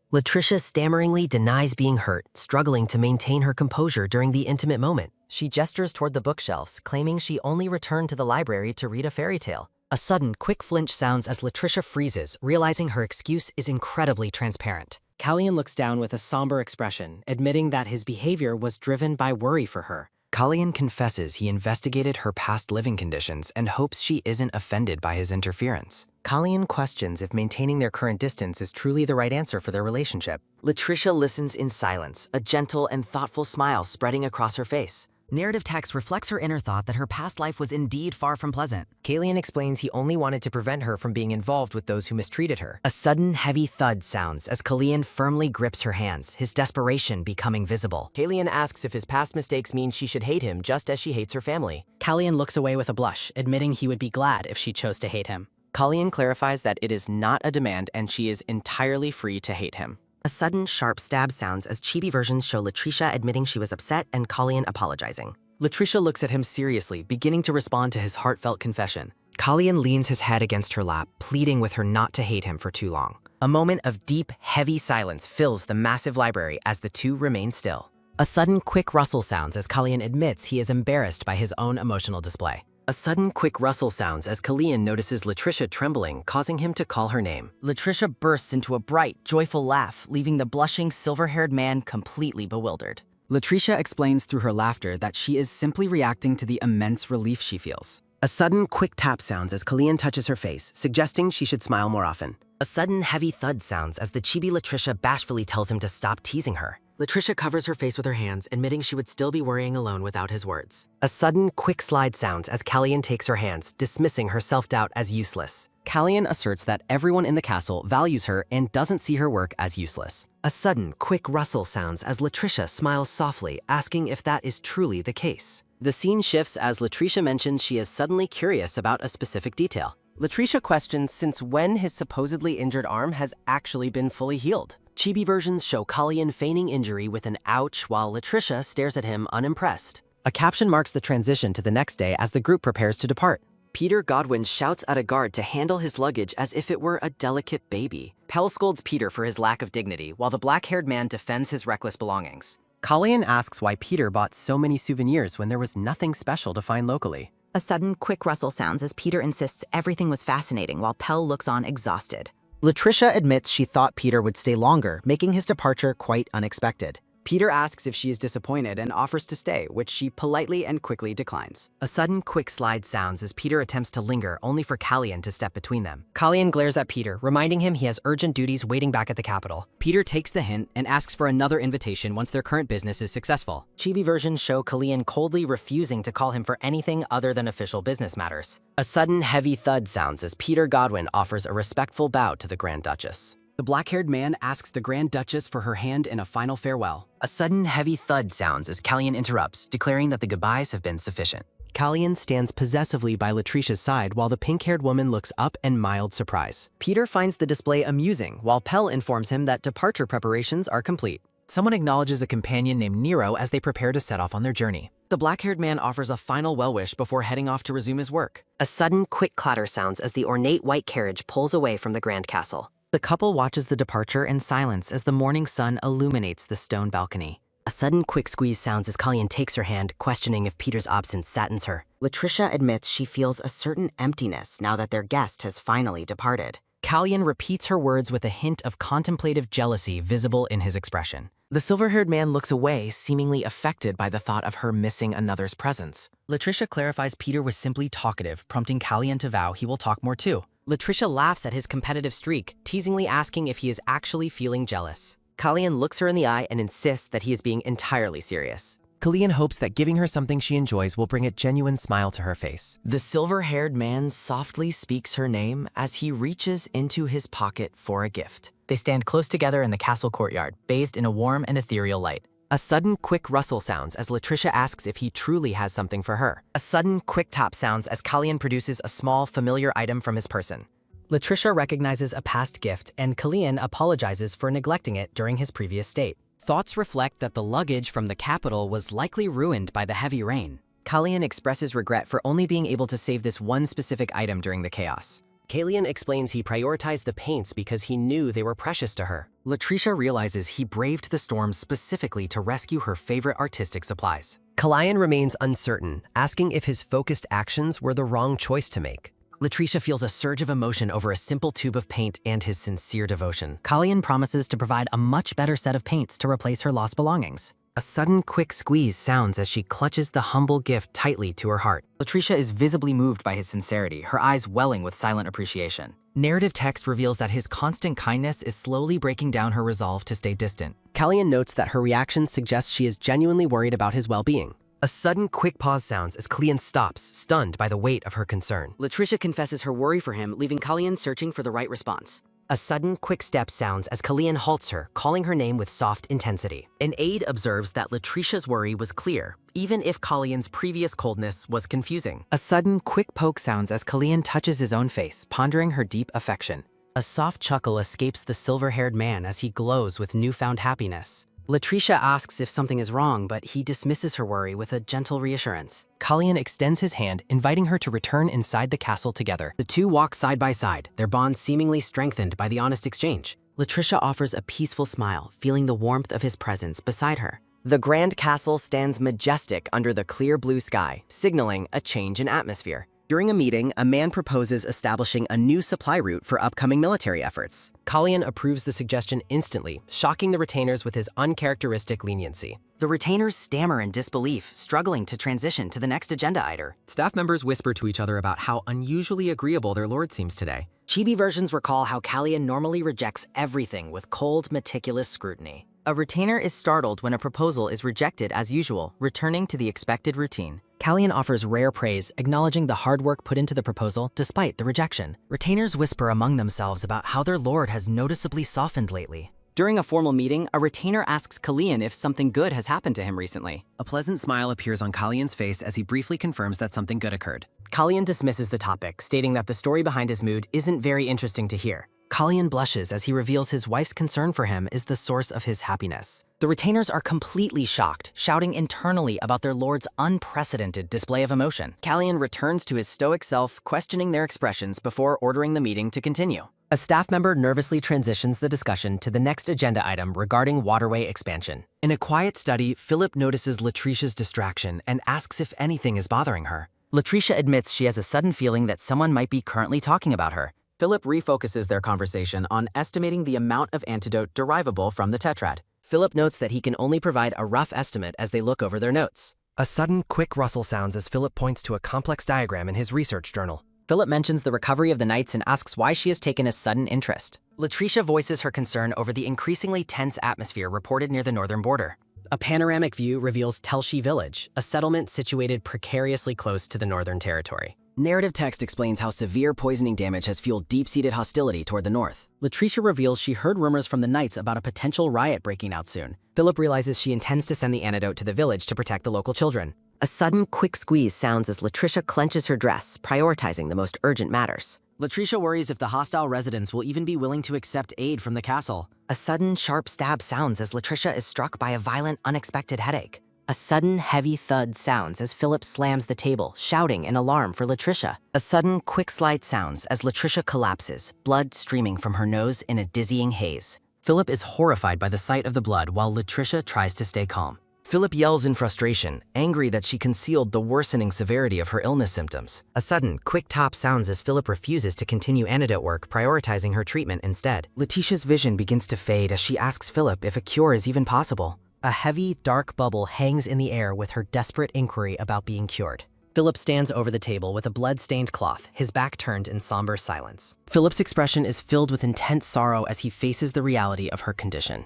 A promo banner appears while a small dialogue bubble calls out the name Perel. Latricia begs Philip to focus on the children's antidotes rather than her own impossible recovery. Philip questions her hopeless attitude, insisting that there must be a way for her to improve. Latricia stares blankly with a hollow gaze, seemingly resigned to her terminal fate. Philip looks away with a pained expression, doubting if recovery is truly within their reach. Latricia looks down with an empty expression, the weight of her illness evident in her posture. Latricia's inner thoughts against the blue sky insist that she is doing fine despite everything. The majestic white spires of the castle reach toward the clouds in a momentary transition. A sudden, quick rustle sounds as a gavel announces the formal end of the day's meeting. An aide observes that Colleen looks exhausted, and Colleen admits to a lack of sleep. Kalyan explains that the logistical burden of distributing the antidotes has kept him awake. The aide suggests that the Grand Duke should take some time to rest in his office. A sudden, quick poke sounds as Kalyan's gaze is drawn to a pink gem on the aide's cravat. A sudden, quick rustle sounds as Kalyan prepares to leave, deciding he must see Latricia immediately. Chibi versions show the aide's bewilderment as Kalyan claims his wife might worry if he's away. A sudden, quick tap sounds as Kalyan heads for the kitchen, declining the aide's offer of a meal. A sudden, quick tap sounds as Kalyan explains he is specifically seeking out lemon sherbet. A flashback shows the couple enjoying tea, noting her fondness for sherbet even before the regression. A soft, satisfied chuckle sounds as Kalyan smiles warmly, anticipating the happiness his small gift will bring. An aide calls out to Kalyan, offering to carry something for him. Kalyan, carrying a tray with lemon sherbet, is stopped by his aide. Staff members look concerned as they stand together in the castle hallway. Kalyan asks the group what they are doing before a man begins to answer. Narrative text centers on Latricia's name against a dark and fractured backdrop. Kalyan stands silently with the tray, his expression clouded by worry for his wife. The scene shifts to a bathroom where water drips rhythmically into a large tub. Latricia rests in the bath with her eyes closed, surrounded by pink morning glories. A sudden, heavy thud sounds as Latricia flinches, looking toward the door in alarm. Colleen calls for her from outside, and she realizes he arrived unexpectedly soon. Latricia feels relieved that Piril didn't notice her vision has failed her again. Her hand fumbles across the side table, searching blindly for the bar of soak. A sudden, quick clatter sounds as Latricia accidentally knocks several bottles off the table. Latricia asks Kalyan to leave, explaining that she is currently in the middle of bathing. Kalyan mentions hearing about her recent nosebleed while she dismisses it as a frequent, minor occurrence. Kalyan questions her shaky voice, but she blames the cold water used for laundry. Kalyan is confused, asking why she would be washing the clothes herself. Latricia explains that she cannot ask the servants or him to handle her blood-stained items. Kalyan startles her by firmly offering to do the laundry for her himself. Kalyan insists he is serious and demands she hand over any blood-stained clothes to him. Latricia asks if he will leave, but Kalyan decides he will wait right there. She warns him it will take time, but he remains steadfast in his decision to wait. Latricia laments, showing him such a mess, wondering if her medicine is affecting her thoughts. Latricia knows it is futile to hide things since Piril reports everything to him anyway. Callian clenches his fist in silent frustration, mentally calling out her lie about hiding nothing. Narrative text confirms that Latricia suffered from another nosebleed earlier. In a flashback, Callian angrily tells Piril he should have stayed by Latricia's side. Piril explains he gave her medicine, but she insisted on resting alone and pushed him away. Callian looks at the bloodstains on the railing, questioning her dismissive attitude toward her health. Narrative thoughts question who she thinks she is fooling while showing the blood-smeared railing. Callian realizes she is blind again and wonders why she insists on carrying every burden alone. A sudden quick squeeze sounds as Callian clenches his fist while standing silently outside. A sudden, sharp gasp sounds as Latricia calls out to see if he is still there. Callian confirms his presence and asks if she needs anything from him. A sudden, heavy thud sounds as Callian slumps against the door, telling her to bathe comfortably. A soft splash sounds from within the room as Callian sits slumped on the floor. The silver-haired man leans his head against the door in a moment of weary distress. Narrative text reflects the heavy weight of his thoughts as he cannot fall asleep. A soft, quick drip sounds as ripples form in the dark, still water. Callian's eye snaps open as he is suddenly jolted by an internal sense of panic. The silver-haired man looks toward the window as heavy rain begins to pour outside. Callian looks visibly distressed, questioning the sudden rain that was not expected today. Callian fumbles through his clothes, desperately searching for his calming medicine. Callian reacts with sudden shock as he realizes he might have left his pills behind. A sudden quick tap sounds as he decides he must find Mark for his medicine first. Callian stands in the hallway, looking back at the bathroom door with a conflicted expression. The silver-haired man pauses, realizing the bathroom has gone completely silent. The bathroom door stands closed and still under the shadows of the hallway. A dark and distorted view of the hallway emphasizes the chilling and unnatural silence. A sudden loud bang sounds as Callian bursts through the door in a state of panic. A bowl of lemon sherbet lies shattered on the floor as a panicked shout echoes. With a sudden loud bang, the silver-haired man bursts into the room. Callian discovers Latisha unconscious in the bath and frantically begs her to stay with him. A soft splash sounds as Callian pulls Letitia's wet arm from the bathtub water. Holding the unconscious pink-haired woman, Callian desperately demands a doctor be brought immediately. The silent, luxurious guest room stands empty, contrasting with the previous chaos. A soft click sounds as Philip realizes Letitia likely overdosed on painkillers before falling asleep. Philip confirms Letitia is stable, advising the silver-haired Duke he can rest assured for now. Concerned staff listen as Philip explains that her body temperature plummeted from the cold water. Maids scurry about the bedroom to assist with the ongoing medical emergency. A sudden loud crash sounds as the staff continues tending to the unconscious Duchess. Philip reflects on how everyone missed the signs of Letitia's worsening illness despite their shock. Callian is overwhelmed with guilt while Philip explains the dire state of her health. Standing in the pouring rain, the gray-haired man looks on with a somber expression. The gray-haired man offers help, but Callian fiercely forbids anyone from touching his wife. Callian turns his back on the group, coldly ordering everyone to leave the room. The gray-haired man looks dejected as he prepares to follow the Duke's command. With a soft tap, the gray-haired man leaves medicine behind, urging its use. The staff departs with a heavy thud sounding, leaving the couple in tense silence. Heavy footsteps echo down the hallway as the attendants finally retreat from the room. Callian startles the blonde man with glasses, who quickly responds with fearful respect. The silver-haired Duke demands to know if there's any progress toward a cure. Philip apologizes for the lack of progress, sparking Callian's intense anger and frustration. Philip bows low, admitting he has no excuse for his inability to save her. Callian ignores the apologies, commanding Philip to use any means necessary to save Letitia. Philip pledges to try his best, but Callian insists that success is the only option. Philip hesitates before attempting to bring up another troubling concern regarding Letitia. Philip warns that the Duchess seems to have completely lost her will to recover. Philip notes her lack of attachment to life, but Callian abruptly commands him to stop. A soft click sounds as the door closes, leaving Callian alone with his box. A soft creak echoes as Callian watches over the bed where Letitia lies still. Letitia shivers in her sleep, murmuring about the cold as she remains unconscious. Callian remains vigilantly by Letitia's side in the darkened, ornate bedroom. A heavy thud sounds as Callian settles onto the edge of the bed. A warm fire blazes in the hearth, filling the room with flickering light. A soft rustle sounds as Callian carefully lifts the unconscious woman, wrapping her in a blanket. A soft rustle sounds as the shirtless, silver-haired man adjusts the blanket around Letitia. Callian tells his wife to not be offended as he tries to warn her. Callian sits on the floor, holding Letitia close to his bare chest for warmth. Callian looks down at her, confessing his terror that she might never wake up again. A plume of blue smoke rises as the magic suggests there is something more. Looking down, the blue smoke swirls around the pair as Callian tries to save her. Killian glares at the blue smoke, questioning if it appeared just to irritate him. The magic residue claims it did nothing, leaving Killian feeling highly suspicious. The blue smoke inquires after Letitia's health, surprising Killian with its ability to speak. With a soft peck, Killian kisses Letitia's forehead while holding her take. A low humming sounds as the magical blue trail drifts through the air. The blue smoke winds through the room, its presence feeling both mystical and strange. A trail of blue magic spirals across the white void in a graceful arc. A soft tap sounds as raindrops hit the window while the storm continues outside. The ornate fireplace crackles steadily, casting a warm and flickering glow across the quiet, luxurious room. Letitia stirs slightly within the soft blanket, her pink hair fanned out against the silver-haired man's chest. Letitia's bare feet twitch beneath the edge of the blanket as she begins to regain consciousness. A look of sudden realization crosses Letitia's face as her eyes fly open in the dim light. Letitia whispers Killian's name as she looks up at the shirtless, silver-haired man holding her close. A vibrant red-haired woman with glowing green eyes and a determined expression is featured in a promotional display. Letitia looks at Killian with a visible blush, questioning why they are currently in such an intimate position. Killian explains that her falling asleep in the bathtub caused a major uproar and asks if she remembers. The silver-haired man looks incredulous, questioning her decision to simply doze off while in the bath. Killian scolds her for ignoring her medication dosage while Letitia looks away with a guilty and defensive expression. Letitia looks toward the fireplace, wondering if the strange smoke she saw earlier was only a hallucination. A soft, rhythmic sound catches Letitia's attention as she wonders what the repetitive noise could be. Outside the window, heavy rain begins to lash against the glass while the couple sits together on the floor. Letitia reacts with a look of sudden alarm as she identifies the distinct and rhythmic sound of rain. Concerned for his health, Letitia cups Killian's face and asks if he took his required sedatives.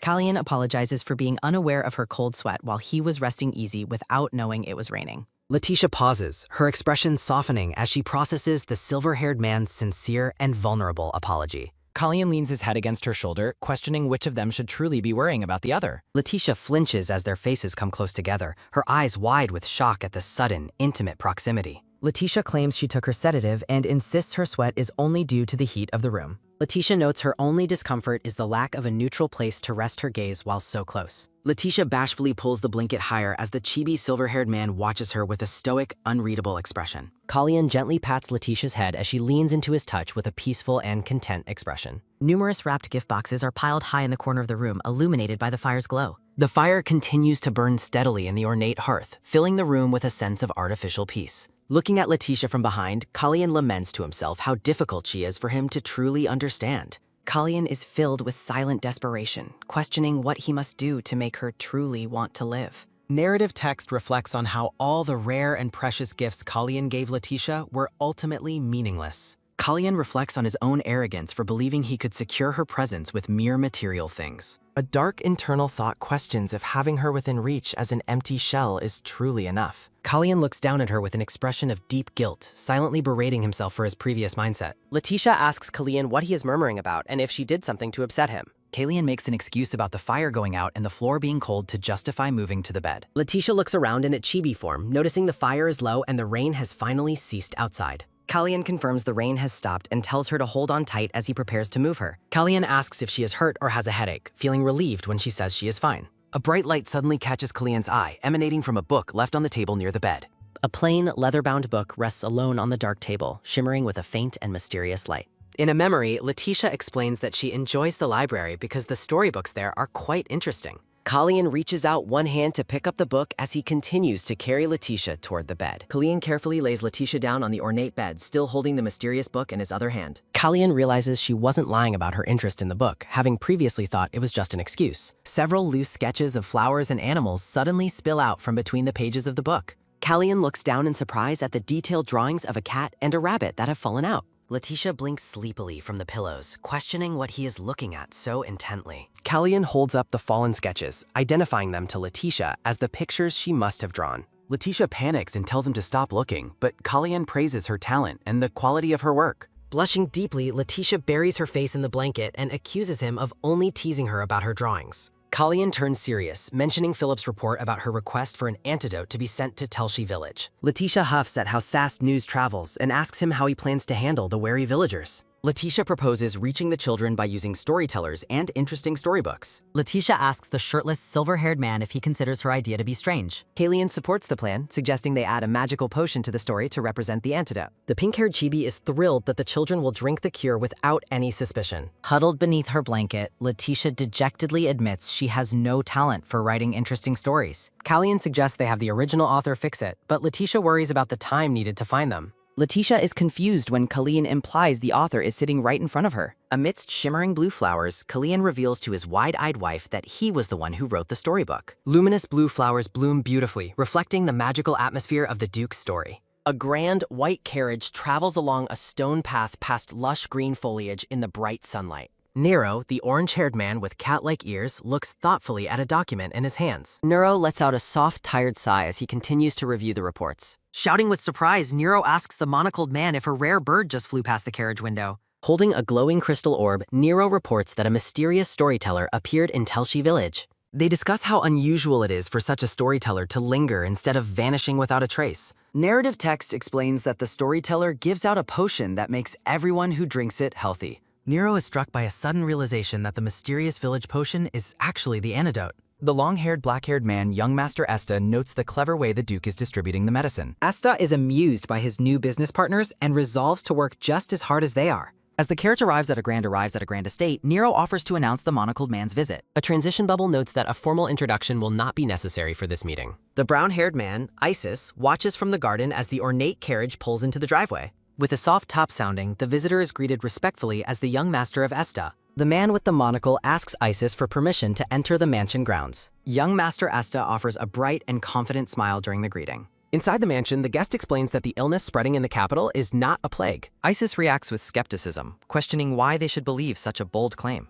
The older blonde count scolds his son for his lack of manners while the guest calmly sips tea. Young Master Esta argues that they have no other viable way to handle the current crisis. Isis stands up in a rage, refusing to cooperate with anyone from the Godwin family. A sudden, loud bang sounds as a hand slams down onto the dark table in anger. The blonde count apologizes for his son's fiery temper while the guest remains entirely composed. The count admits that he also finds the guest's information to be lacking in credibility. With a clever smile, the monocled man suggests that literal truth is not the most important factor. He warns that the count's family reputation is falling and his shipping business may suffer. Sitting amidst dark flowers, the monocled man notes how sensitive nobles are to public opinion. He presents a document detailing the items needed for the mass production of the antidote. The count questions how Esta could have possibly uncovered such a hidden secret. Young Master Esta asks if he neglected to mention the identity of the person who found it. A transition bubble reveals that the Grand Duchess was the one who uncovered the truth. The blonde count and brown-haired Isis are stunned into silence by the revelation. Isis laughs derisively, dismissing Letitia as a good-for-nothing who couldn't possibly be responsible. Standing up to leave, the monocled man mocks Isis for his own lack of discernment regarding the Duchess. As he walks away, the monocled man claims to be honored by their concern for his family relationships. Isis taunts him, suggesting he should be more worried about his own ducal house. With a soft scuff sounding, the monocled man's white boots come to a sudden halt. Turning back, he hears Isis mention the rumor that the monocled man's father is gravely ill. Young Master Esta smiles warmly, expressing honor that Isis cares about his father's health. He bids them farewell, promising to pass their regards along to his ailing father as well. With a sudden, loud creak sounding, the two men walk out through the grand double doors. Peter, the monocled man, tells Nero it is time to depart for the ducal residence. The long-haired Peter internally admits to Nero that he already misses the fun of the north. Peter explains they must spread the antidote quickly so he can justify returning to the north. Ignoring a comment, Peter urges them to move quickly as a bright light shines above them. With a tired sigh, the orange-haired chibi Nero reluctantly agrees to follow his master. At the Godwin ducal residence, a man questions why his brother went to the count's home. The black-haired man in a red coat complains about the struggle of turning the count away.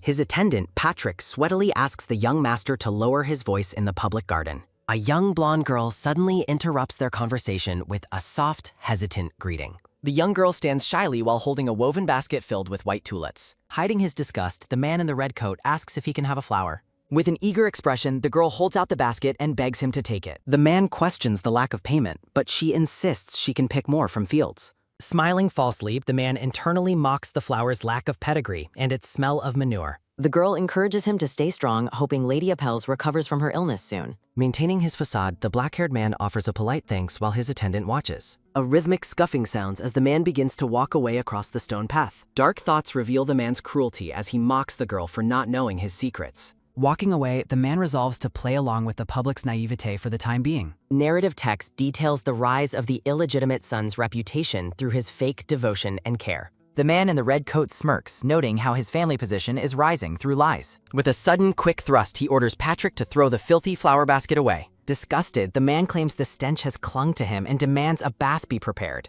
The man stops in surprise as he spots his brother, the monocled Peter, standing nearby. Peter asks about the flowers, while the younger brother nervously explains they were just from the street. Peter explains his early return was due to the constant urging of the young master Estad. Dark energy swirls as the younger brother wonders how Peter already knew about his recent visit. A transition bubble appears amidst blue static, abruptly demanding that the current conversation stop. Peter leans in, thinking to himself that his little brother will never be able to surpass him. Peter takes the basket, noting that the flowers are perfect for visiting the sick after all. The younger brother shouts that he is now a secretary and entrusted with work by their father. Walking away with the basket, Peter internally laments that he still cannot stand being in this house. A faint, shimmering blue glow begins to emanate from the basket handle in Peter's hand. Blue magical energy swirls around the exterior of the grand mansion under a bright sky. With a quick knock sounding, a servant announces the arrival of the young master at the door.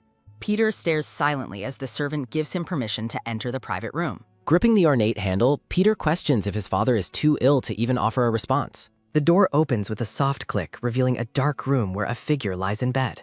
A mysterious voice suggests that everything will be understood once the scene is witnessed firsthand. The dim light from the hallway spills into the dark, silent bedroom of the ailing man. Walking into the dark room, Peter notes how much the man in bed has changed. Peter approaches the bed, identifying the basket of flowers as a simple gift for his recovery. A mysterious blue light pulses from the white flowers resting in the woven basket. The silver-haired father yells at Peter, demanding to know why he met with the Grand Duke. Peter smiles thinly, advising his father not to get worked up in his current weak condition. Peter suggests the anger is justified given what the man did to the late Crown Prince Kendrick. Looking startled and defensive, the father claims he has no idea what Peter is talking about. Peter pours water while asking if his father is now feeling ashamed of his past actions. As a liquid pours with a splashing sound, Peter accuses his father of killing the Crown Prince. A memory shows a horse rearing in terror, caused by stimulants the father placed in its water. The silver-haired Duke furiously warns Peter to stop bringing up the family's secret past.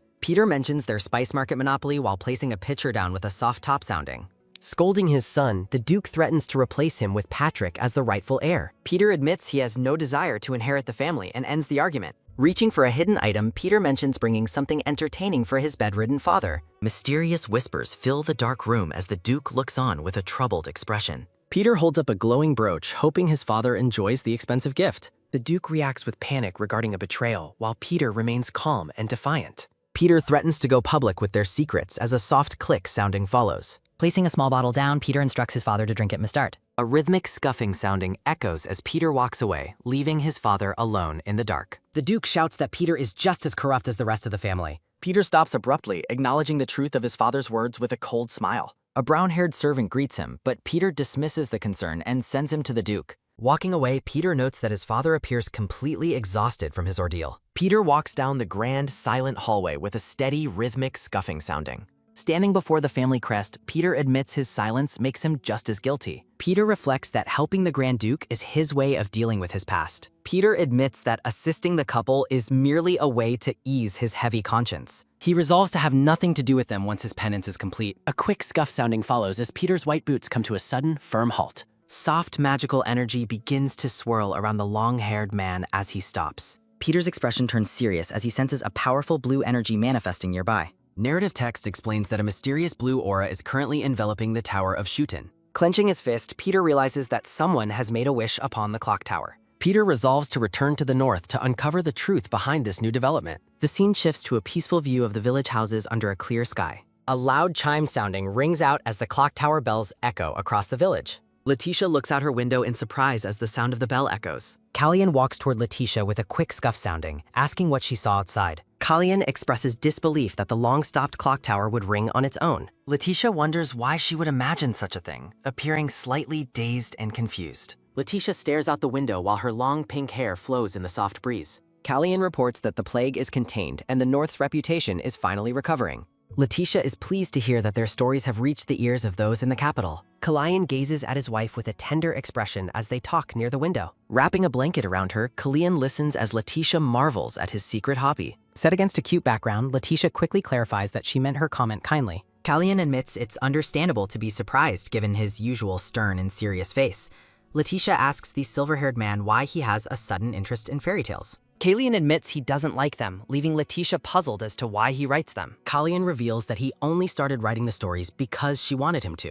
Narrative text explains he wrote for her because she loved reading them as a child. A memory shows the couple sitting together, with Letitia dreaming of being a protagonist. Callian sits alone in a dark room, staring at a simple, glowing white urn. Narrative text explains that he wrote to cope with his grief after losing Letitia. Callian admits he is unsure how the books returned with him through the regression. Letitia is framed by beautiful light and flowers as she processes the romantic revelation. A look of shock and realization crosses Letitia's face as she stares at Callian. Chibi Callian says she can go out once the doctor confirms her health is restored. Letitia enthusiastically resolves to find the doctor and get her health clearance immediately. The woman's light blue shoes click rhythmically as she walks alongside her companion. Callian watches with a calm, expectant gaze as he waits for his wife. A nearby voice confirms that her brief outing has been officially permitted. Callian asks if Letitia is ready while the blonde attendant confirms the maid's assistance. Dainty white shoes step onto the red carpet, signaling her long-awaited arrival. A rhythmic clicking sounding follows as Callian and his attendant turn toward the door.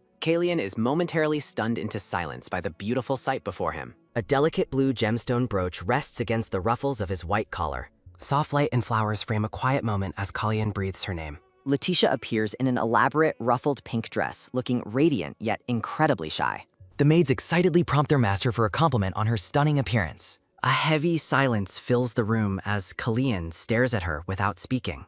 Letitia remains perfectly still, feeling the weight of the awkward, quiet atmosphere. Fidgeting nervously, Letitia worries that the new outfit is far too flashy for her. Feeling self-conscious, Letitia offers to go change back into her simpler clothes. With a sudden, quick movement sounding, Callian stops her, insisting the dress suits her. The blonde maid scolds Callian for his blunt and unromantic reaction to his life. A faint blush colors Callian's face as he realizes his lack of social grace. A soft rustling sound follows as Callian reaches out to touch her pink hair. Callian firmly tells her there is no need to change her beautiful outfit. Covering his face in embarrassment, Callian struggles to find the right words to say. Blushing deeply, Callian finally manages to tell her that she is truly pretty. The servants react with various degrees of shock and delight at his rare confession. A horse's hooves sound rhythmically as the group begins their travel across the bridge. Riding together, Callian encourages Letitia to lean back and relax during the journey. He whispers a warning that riding so stiffly will cause her pain tomorrow. Blushing, Letitia regrets not learning to ride, while Callian ponders his own strange feelings.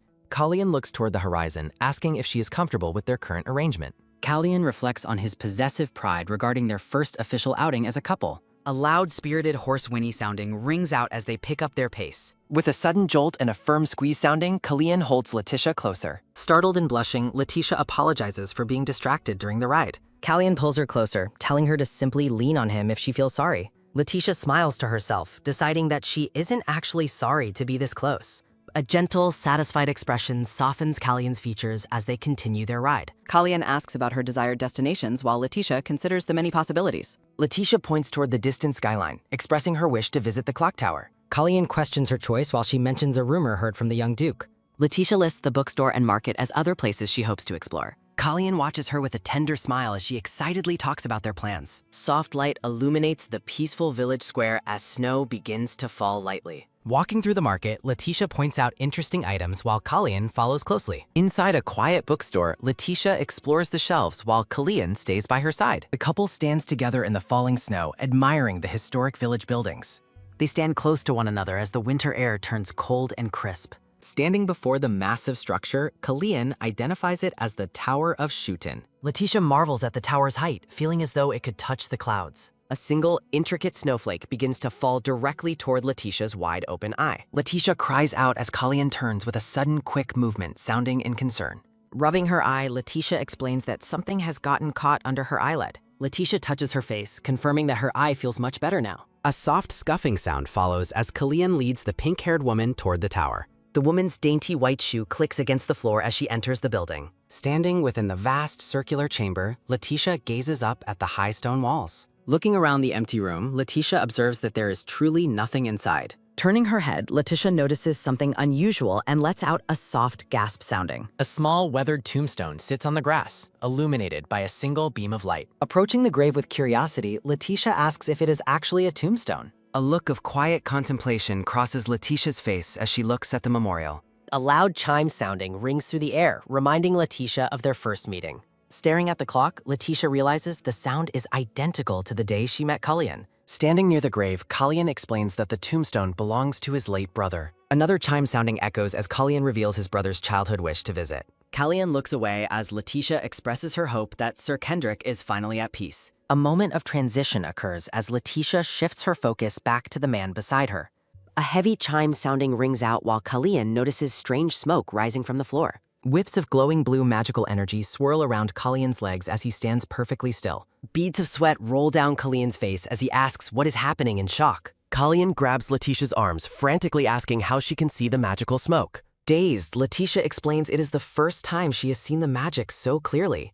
A quick scuff sounding follows as Cullion turns in confusion, wondering how this is possible. Looking around the empty tower, Cullion curses the unreliable nature of magical traces. A close-up reveals a faint, intricate snowflake pattern glowing deep within Letitia's eye. Turning to him, Letitia asks if he has ever made a wish at the tower. The magical sigil in Letitia's eye becomes even more pronounced as she waits for an answer. Letitia repeats her question, asking if he once sought a wish from the tower. Noticing his silence, Letitia worries that her question may have been too personal. Cullion turns to her with a serious expression, questioning why she suspects such a thing. Letitia explains the young Duke's theory that wishes leave a lingering magical trace on people. Cullion watches her closely, his expression unreadable as she describes the smoke. After a long silence, Cullion finally admits that he did indeed make a wish. A quick rustle sounding follows as Letitia reacts to his honest confession with pure surprise. Letitia asks if he is truly okay, having heard that wishes demand a life in exchange. Squeezing his gloved hand firmly, Cullion tells her that the rumors were likely exaggerated. Letitia feels a wave of relief, assuming his wish must have been simple to grant.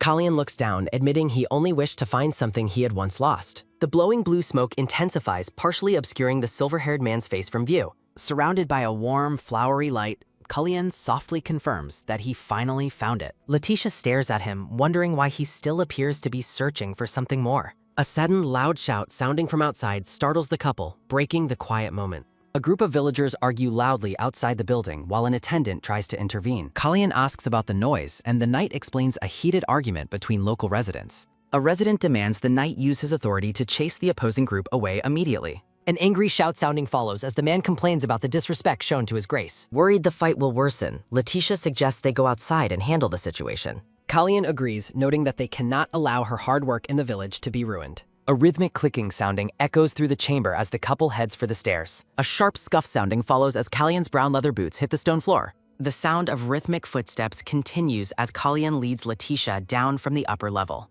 Cullion suddenly stops with a sharp gasp sounding as a wave of pain overcomes him. The blue magical energy mocks Cullion, noting his temper and unusual personality. Cullion kneels in agony as the blue magical smoke continues to swirl around him. The magical presence retaliates by calling him crazy after he insults it. The entity rages about their contract and an apparent breach of its conditions. Holding his bleeding hand, Cullion reflects on his narrow escape from a regression penalty. A sudden shaky movement sounding follows as Cullion struggles to remain upright while gasping. A rhythmic scuffing sound follows as Cullion stands up, relieved Letitia cannot see everything. Cullion realizes Letitia only sees vague magical forms, allowing her to stay calm. Suddenly distracted, Letitia excitedly points towards something and shouts about a rabbit. A young girl with light brown hair points forward while holding a plush rabbit. The girl alerts a hooded man while he gently scolds her for pointing. The villagers whisper in awe about the Grand Duchess's beauty and small stature. Letitia is visibly overwhelmed and frightened by hearing the villagers' blunt remarks. Letitia hides behind Sir Davis, begging the knight to stay perfectly still. A quick scuff sounding follows as a hand reaches out toward the hidden wooing. Cullion pulls Letitia close, offering himself as a much better hiding spot. Letitia insists she isn't playing hide-and-seek but is simply uncomfortable with the stairs. Gently patting her head, Cullion reassures her that the villagers mean no harm. Letitia looks up as she feels the warmth of Cullion's hand on her head. The child screams about a wolf eating a rabbit while the man scolds her. The hooded man lets out a soft laugh, sounding apologizing for the disturbance. The girl protests as her toy falls, but the man insists on leaving. Kicking and screaming, the little girl calls the hooded man a big dummy. Kalyan stands frozen in shock as he stares at the departing hooded man. Kalyan suddenly shouts for the group to stop, causing the hooded man to pause. Kalyan asks the man's name, which the girl and man confirm is Jeffrey. The child proudly reveals that the man is a doctor who cured her village. The man dismisses the praise, calling himself a wandering quack unworthy of attention. Kalyan narrows his eyes, focusing intently on the man's hidden, weathered features. Grabbing the man's arm, Kalyan points out a very specific mark on his wrist. A quick scuff sounding follows as a metal pin strikes a nearby wooden post. Justin lets out a soft, hearty laugh, sounding as he notes the rough welcome. Kalyan smiles knowingly, remarking that the man always did prefer things a bit rough. Sir Davis looks at the man, noting how much he has aged since their youth. Kalyan offers a warm, respectful greeting to the man he identifies as his uncle. The scene shifts to a quiet camp where a lantern glows outside a tent. Justin prepares to treat a wound, warning that the lack of anesthesia might hurt. Justin lets out a soft humph sounding as he calls the young man no fun. Kalyan demands an explanation for how his uncle became a wandering village doctor. Justin, formerly a high-ranking Imperial Knight commander, notes Kalyan's familiar impatience. Justin recounts being sent to a suspicious battlefield during the Empress Dowager's schemes. He describes falling off a cliff and remaining unconscious for months after the battle. A quick scuff sounding follows as Justin recalls the moment he finally opened his eyes. He woke up in a strange bed, surrounded by the remnants of his old life. Justin explains he stayed away to protect his nephews from further political danger. Kalyan asks why his uncle never returned even after the current emperor cleared him. Justin laughs sadly, pointing to his scarred body as proof he was no help. He reveals that while he survived the fall, his magical abilities never recovered. Unable to be a magic swordsman, Justin chose to make a living as a doctor. Kalyan looks serious as he asks if Justin knows a man named Philip. The silver-haired man explains he knows Philip well from their medical studies together. In the tent, Kalyan confirms that the man he brought is his wife's physician. Letitia holds the brown-haired girl as Kalyan recounts failing to find a cure for her. Philip tells the silver-haired man that a friend researched magic-related diseases and could help. In the darkness, the man asks if anyone knows the whereabouts of this specialist. Philip notes they have been asking around, but the friend loves to wander. Rubbing his chin, Justin contemplates the situation as he absorbs the new information. Justin observes magic pooling in Letitia's head, shocking Kalyan before warning him to step back. A close-up of Letitia's head reveals pink magical energy tangled into a chaotic, glowing knot. Gripping his sleeve tightly, Kalyan asks with desperation if the condition can actually be fixed. Justin offers his help, provided Kalyan is comfortable with his current state as a doctor. Under the starry night sky, a voice asks if the visitor is truly Sir Justin. Justin teases Gorton about getting old, while the butler recognizes his playful tone immediately. The masked maid tearfully asks why Justin stayed away so long if he was alive. Justin explains that the broken clock's chime caused everyone to run outside in sheer surprise. Letitia blinks her large pink eyes as she takes in the emotional reunion before her. Philip interrupts the moment, stating that Letitia's medical examination must begin after her long absence. Philip stands in stunned silence as he processes the revelation regarding the man named Jeffrey. Kalyan tells Justin to follow him, while Philip realizes Jeffrey's true identity as royalty. Turning to Kalyan, Letitia asks why Sir Justin is participating in her medical examination. Kalyan looks ahead, explaining that Justin is exactly the specialist he sought for her illness. Letitia's expression softens as she considers the hope this new physician might bring. Looking toward the stairs, Letitia feels a sense of quiet anticipation about her future health. A swirling mist of light and particles fills the air during a moment of transition. Standing in the ornate room, the doctor notes that the woman's condition is unexpectedly severe. Philip scolds Justin for being blunt, but Justin insists on speaking his mind about the diagnosis. The two men stand together in the room, reflecting the tension of the serious medical news. Smiling sadly, Letitia admits that everyone already knows her time is rapidly running out. Letitia asks Kalyan if she can rest, despite his insistence that she eat dinner first. Justin clarifies that he never said she was dying, only that her condition was currently bad. Surprised by the doctor's blunt but hopeful remark, Letitia reacts with a startled gasp. Justin explains that although her magic is tangled, they will find a way to untangle it. Stunned, Letitia gazes up with wide eyes as a glimmer of genuine hope finally appears. Seated alone in a bright void, Letitia contemplates the possibility of a longer life. Letitia's hand tightly clenches the fabric of her pink floral dress in a moment of resolve. A woven basket filled with light blue flowers and a red ribbon sits near the door. The staff argues as they struggle to push through the vagueness of the current situation. Letitia leans on Kalyan's back as a future with everyone she loves comes to mind. Their hands meet in a soft, supportive gesture that solidifies their bond against her illness. The group gathers around Letitia and Kalyan, united by the news of a potential cure. A gentle, comforting hand potting sounding follows as someone reaches out to touch Letitia's hair. Letitia's cheeks flush with a soft pink glow as she feels the warmth of the gesture. Feeling invigorated, Letitia announces she wants dinner,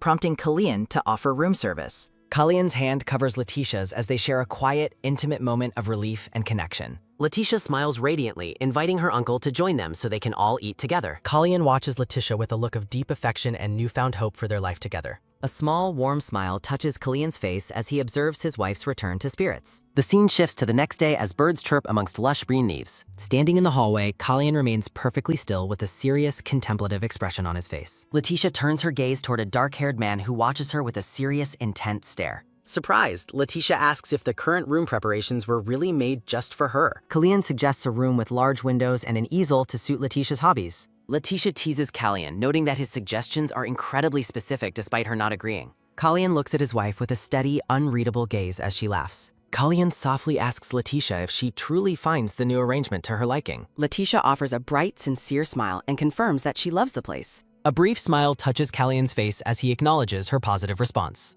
A rhythmic scuffing sounding follows as Killian and Justin walk through the grand hallway. Looking out the window, a thought bubble expresses an unsettling feeling despite current successes. Justin warns that they should remain cautious and suspect a potential enemy trap. Callian stares ahead with a grim expression, agreeing that the concern is valid. A solitary thought bubble ponders the nature of a persistent and uneasy feeling. At a formal meeting, Colleen asks the council to repeat their previous statement. A brown-haired man with a ponytail smiles cheerfully while addressing the group. The man clarifies that they were discussing the upcoming royal wedding. A sharp exhale sounding follows as Colleen massages his temples, overwhelmed by the topic. In the garden, the maids excitedly ask Letitia if she heard the wedding news. Letitia is caught off guard, questioning if they are truly discussing her wedding to Killian. A maid notes that a date is set for next month despite earlier ceremony delays. Letitia hums thoughtfully, her expression turning slightly pensive as she processes the news. She realizes that a wedding next month leaves half a year on their contract. The purple-haired maid insists that the entire territory is eagerly awaiting the grand celebration. Letitia privately considers skipping the event to save funds after recent dam repair costs. A quick intake of breath sounding follows as Letitia reacts to the maid's intense excitement.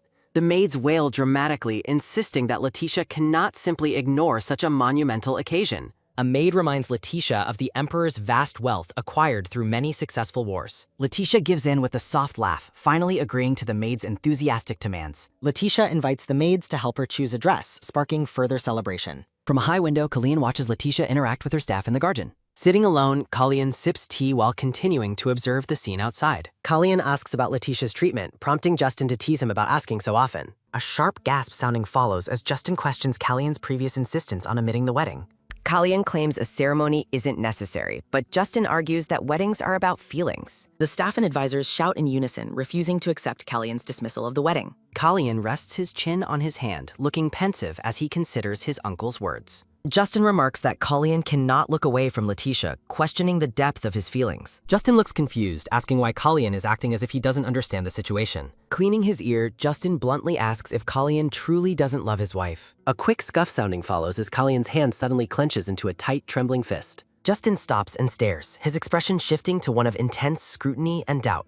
Standing up abruptly, Justin asks if Colleen is actually feeling embarrassed about his own emotions. Colleen denies being embarrassed, claiming he only feels at ease when Letitia is nearby. A voice notes that his eyes are overflowing with love whenever he looks at her. Colleen reaches toward the window, his hand silhouetted against the bright light of the garden. He wonders internally if he is even capable of feeling such a beautiful and pure emotion. Through the frame of his hand, Colleen watches Letitia laughing with her maids below. Clenching his fist, Colleen admits his desire to keep her is closer to dark obsession. Justin asks if Colleen truly believes his feelings are merely a result of resentment. Refusing to argue further, Colleen firmly asks his uncle to leave the room immediately. A quick scuff sounding follows as Colleen grips the curtain, turning back toward the window. Justin simply thinks it's better to stay silent than to see Letitia cry. He notes it was obvious she'd worry unnecessarily if he revealed the truth. The silver-haired doctor looks down with a somber and deeply contemplative expression. Justin explains to Killian that love doesn't always take just one form. He describes love that can be quiet and unrecognized or intense like a storm. A gentle potting sounding follows as Justin speaks of Killian's feelings toward Letitia.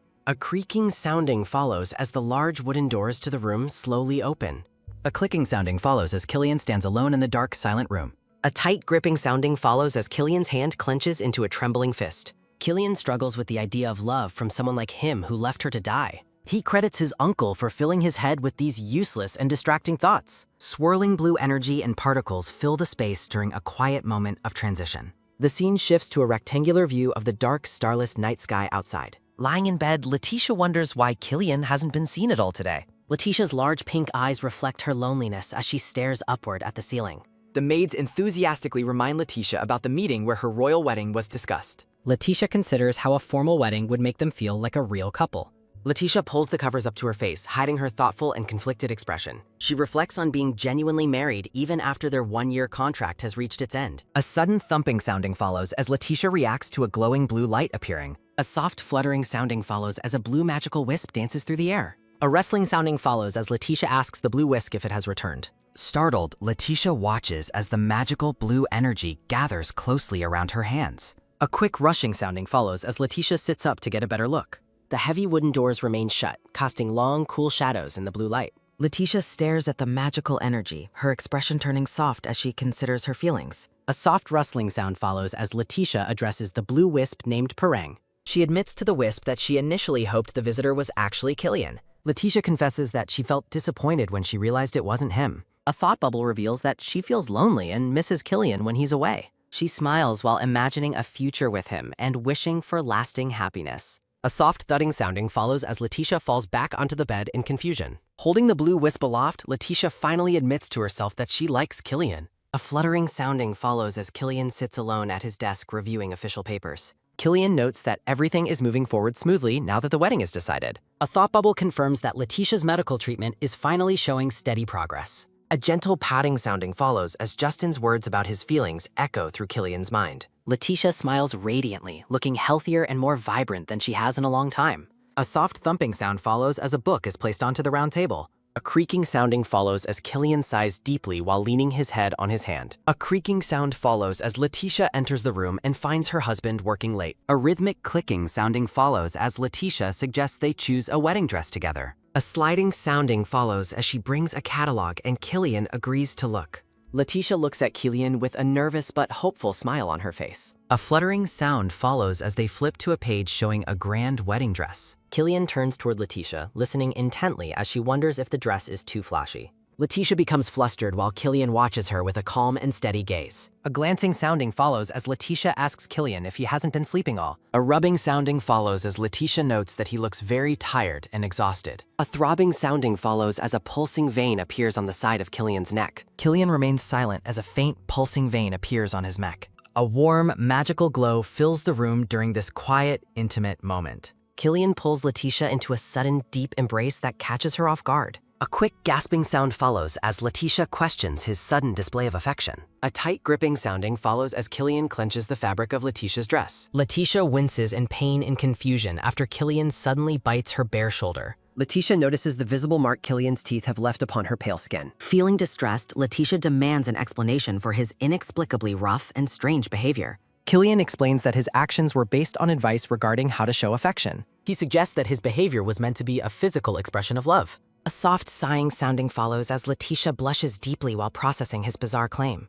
Letitia argues that such acts are only appropriate for couples in a real marriage. Killian proposes that they finally move past their contract and become a real couple. Letitia tries to dismiss his suggestion as a joke, feeling overwhelmed and highly uncertain. Killian looks her directly in the eyes, firmly insisting that he is completely serious. Letitia asks if he only likes her because of her success as his duchess. Killian asks if she would prefer him to marry a different noblewoman instead. Letitia clenches her hand while stating that he must eventually find a true bride. Killian shuts down the conversation, claiming he has no desire for further marriage complications. She questions whether he intends to leave his wife's position empty after their contract. Killian reaches out and gently covers her hand with his own in silent reassurance. Letitia worries that his current kindness will cause her to develop false, painful hopes. Gathering her courage, Letitia directly asks Killian if he actually has feelings for her. A sepia-toned memory depicts Justin explaining that love takes many different, unrecognized forms. Killian flinches as he is overcome by intense guilt regarding his past treatment of her. A heavy, dark atmosphere surrounds Killian as he dwells on his many deep regrets. Killian internally admits that he feels he has lost the right to love her.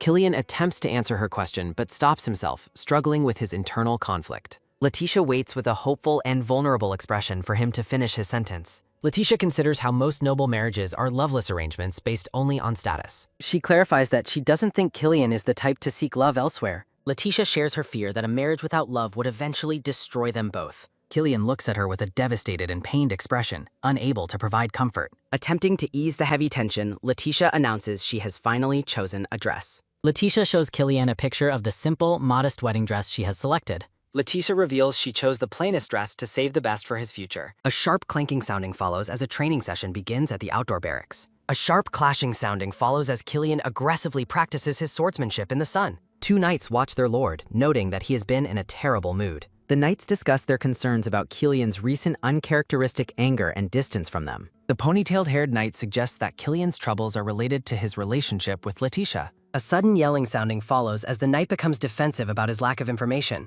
A soft clicking sounding follows as the knight expresses frustration over Killian's lack of trust. The knight feels hurt that Killian won't share his burdens despite their close working relationship. His companion looks on with concern and confusion at the vice commander's sudden emotional outburst. A rhythmic clicking sounding follows as the chief butler arrives at the barracks in haste.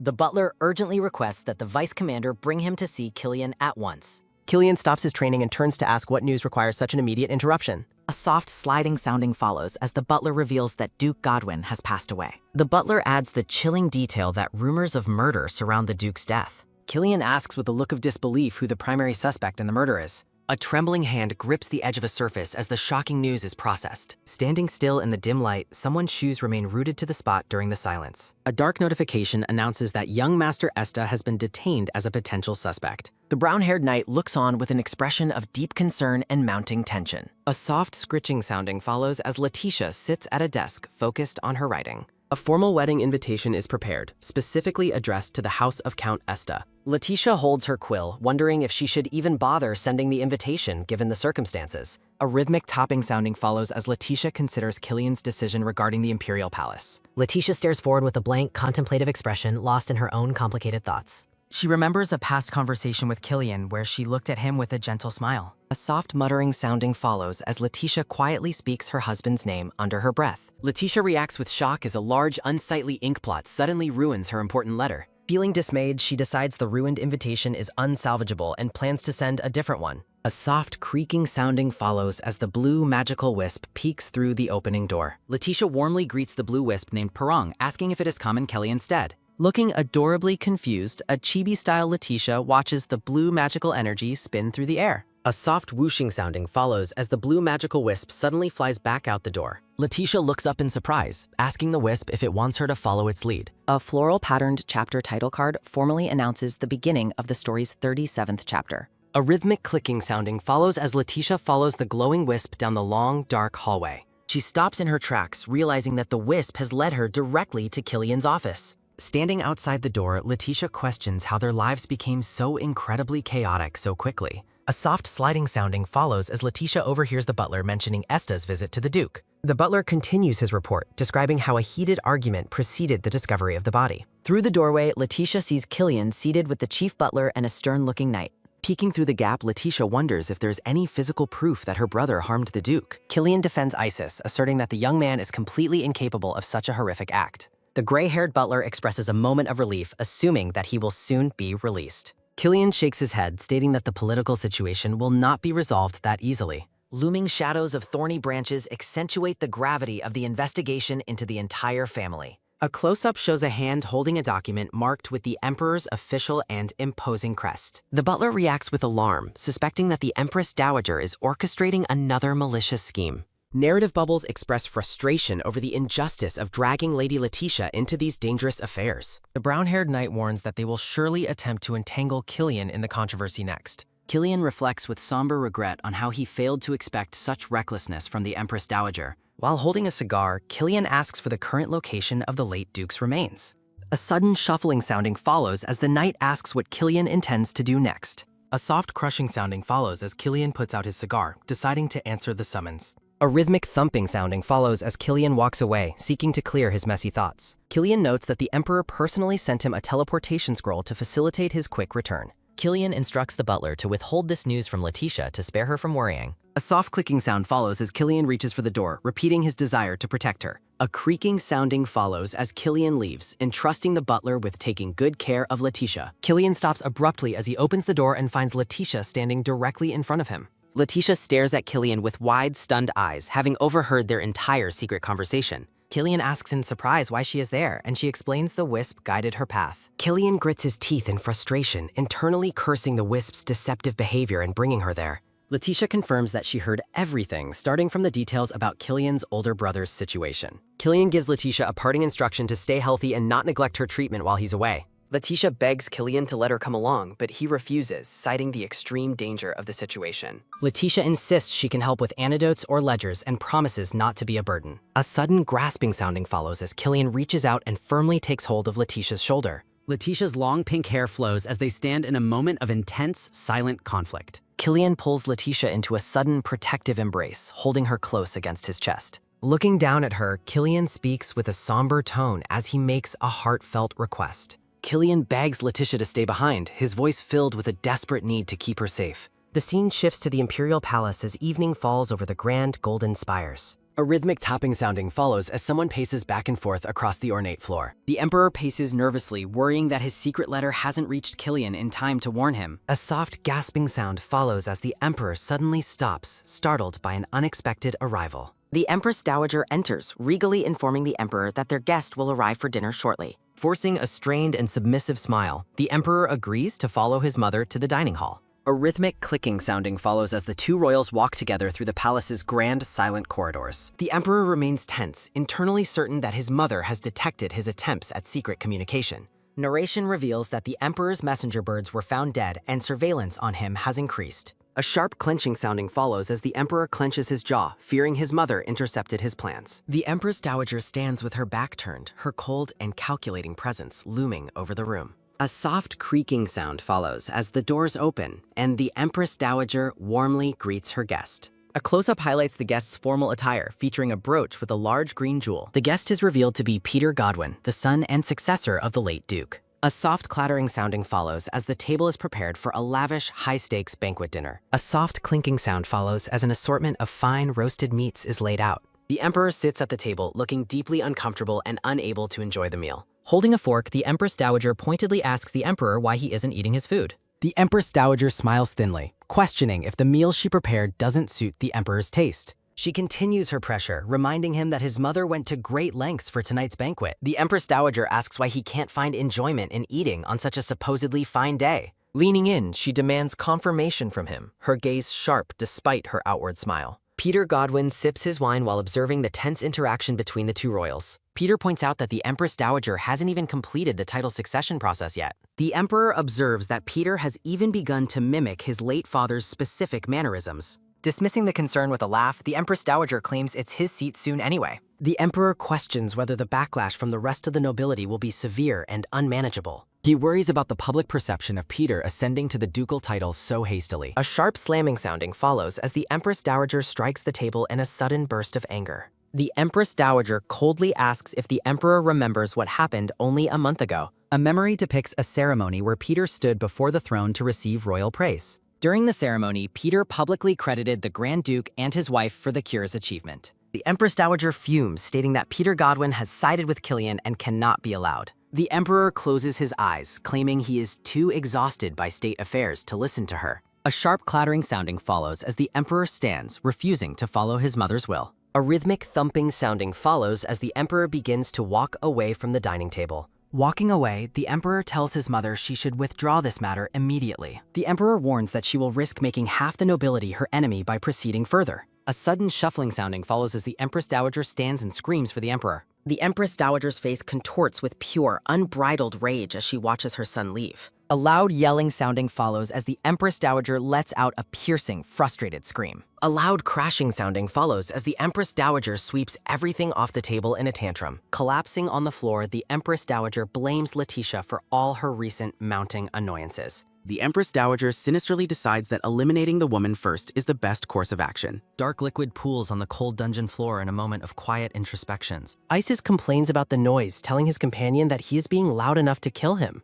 Peter Godwin apologizes to Isis, noting that there is simply no solution to their current predicament. Peter regrets not living more virtuously, while Isis rejects being lumped together, telling him not to pretend they are close. Isis expresses deep frustration over going to the estate and adamantly maintains he really didn't do anything. Peter suggests that his brother Patrick was likely the one who committed the crime against the Duke. He recalls how their father attempted to kick Patrick out of the ducal house for cheating. Peter suspects Patrick disguised a concentrated poison as medicine and made their father take it. Isis questions if the victim should have died right away if a concentrated poison was used. Peter admits he initially shared that doubt and failed to suspect it, but realizes he was wrong. An anatomical diagram explains that the poison allows one to last 24 hours unless rising blood pressure speeds it up. Isis stops mid-sentence as a sudden, shocking realization regarding the Duke's death begins to dawn on him. He realizes the Duke likely died because Isis angered him the next day, accelerating the poison's effect. Peter tells Isis to control his temper while Isis realizes Patrick used a letter and settlement demands to frame him. Peter tells Isis to calm down, stating he would have been detained somehow regardless of the day's events. Narrative boxes detail Peter's arrest for simply being present and the discovery during the investigation that he is a mage. Isis vents his anger, blaming Letitia's marriage to the Grand Duke for dragging their entire family into this mess. The two men sit in heavy, gloomy silence as they consider the bleakness of their situation. Isis questions if it's a stretch to blame the Empress, but Peter insists a dog caused most of their family's misfortunes. Peter recalls their mother dying on the way to adopt Letitia and blames the choice of taking a backwards road. Peter reacts with stunned surprise when Isis mentions the location of the accident was Hercus. A dramatic thought bubble emphasizes the name Hercus, signaling its deep significance to Peter's past. Peter notes that Hercus is a location that the imperial family frequently visits for their holidays.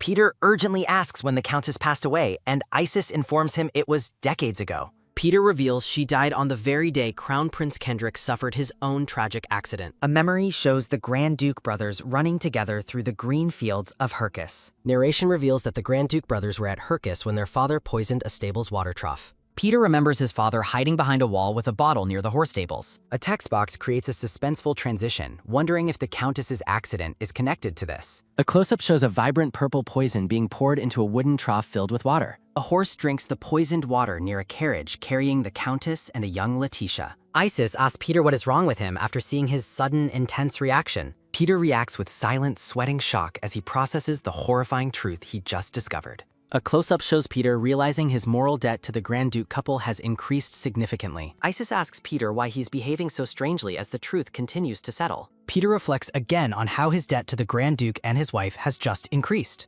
Peter alerts Isis that someone is approaching their cell from the dungeon entrance. Footsteps descend the stone stairs toward the dungeon, their rhythmic arrival echoing through the dark hall. Isis stares at the dungeon stairs with wide eyes as the shadows of visitors draw closer.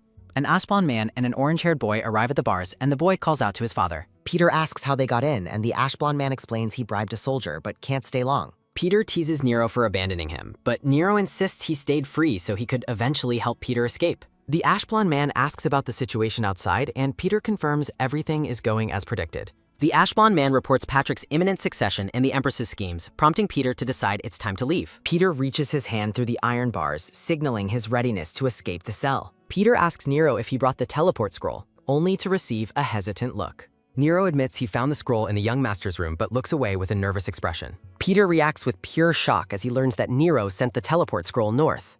The Ashblonde man explains they needed his grace in the capital quickly, leaving Peter wondering how he will escape. A rhythmic stepping sounding follows as the Ashblonde man descends into the dark dungeon. Looking ahead with a stoic expression, he wonders if his grace will manage somehow. Peter, Godwin, and Isis look through the bars, surprised to see the silver-haired man arrived quickly. The silver-haired man asks what they are talking about, looking genuinely confused. Nero explains that he used the teleport scroll sent by the Emperor to reach them. Peter and Nero exchange looks through the bars as a new realization begins to surface. Nero sheepishly clarifies that it seems the teleport scroll hasn't actually reached the north yet. Peter Godwin stares at Nero with a silent, intense gaze of disbelief and frustration. He tells Nero to just wait until they are finally able to leave this cell. The dungeon corridor stands empty and still, lit by a single warm wall lamp. The Imperial Palace's clock tower looms tall against the cold blue night sky. Letitia sits alone on a velvet sofa in the library, looking lost in her thoughts. A rhythmic walking sound follows as Gorton suggests she return to her room for now. Letitia speaks Gorton's name, her eyes focused elsewhere as she considers the situation. She recalls how Killian departed through a massive swirling golden portal of light. She worries about what Killian plans to do alone without any escort to protect him.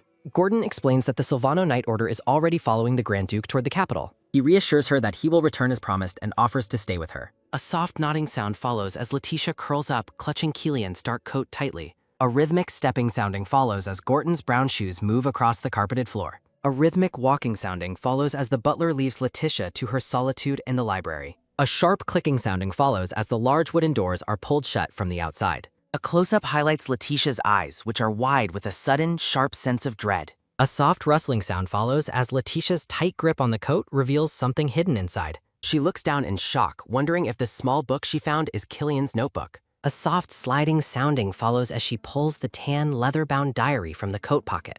A soft flipping sounding follows as Letitia opens the book, her gaze fixed on the pages. A soft brushing sound follows as she touches the strange raised dots on the paper. Letitia realizes that the imperial calendar she is holding is actually someone's personal diary. She stands in the center of the room, realizing the diary is not what it seems. A cold sweat breaks out on Letitia's face as the true nature of the book dawns. Two maids walk down a brightly lit hallway, startled by a sudden noise from the room. A loud thudding sound follows as Letitia throws open the doors, shocking the two maids. One of the maids calls out, asking her lady where she's going in such haste. Running past them, Letitia shouts that she is heading straight for the study. The maid yells for her to wait, insisting that they go to the study together. A rhythmic thumping sound follows as Letitia runs, realizing the diaries are written as her own. A loud crashing sounding follows as Letitia bursts into another room, her breathing heavy and frantic. She realizes the diary dates are for months that haven't even occurred in their timeline. A loud thudding sounding follows as more books fall, revealing contents that defy all logic. A sudden rushing sounding follows as the maids catch up, asking what has happened to her.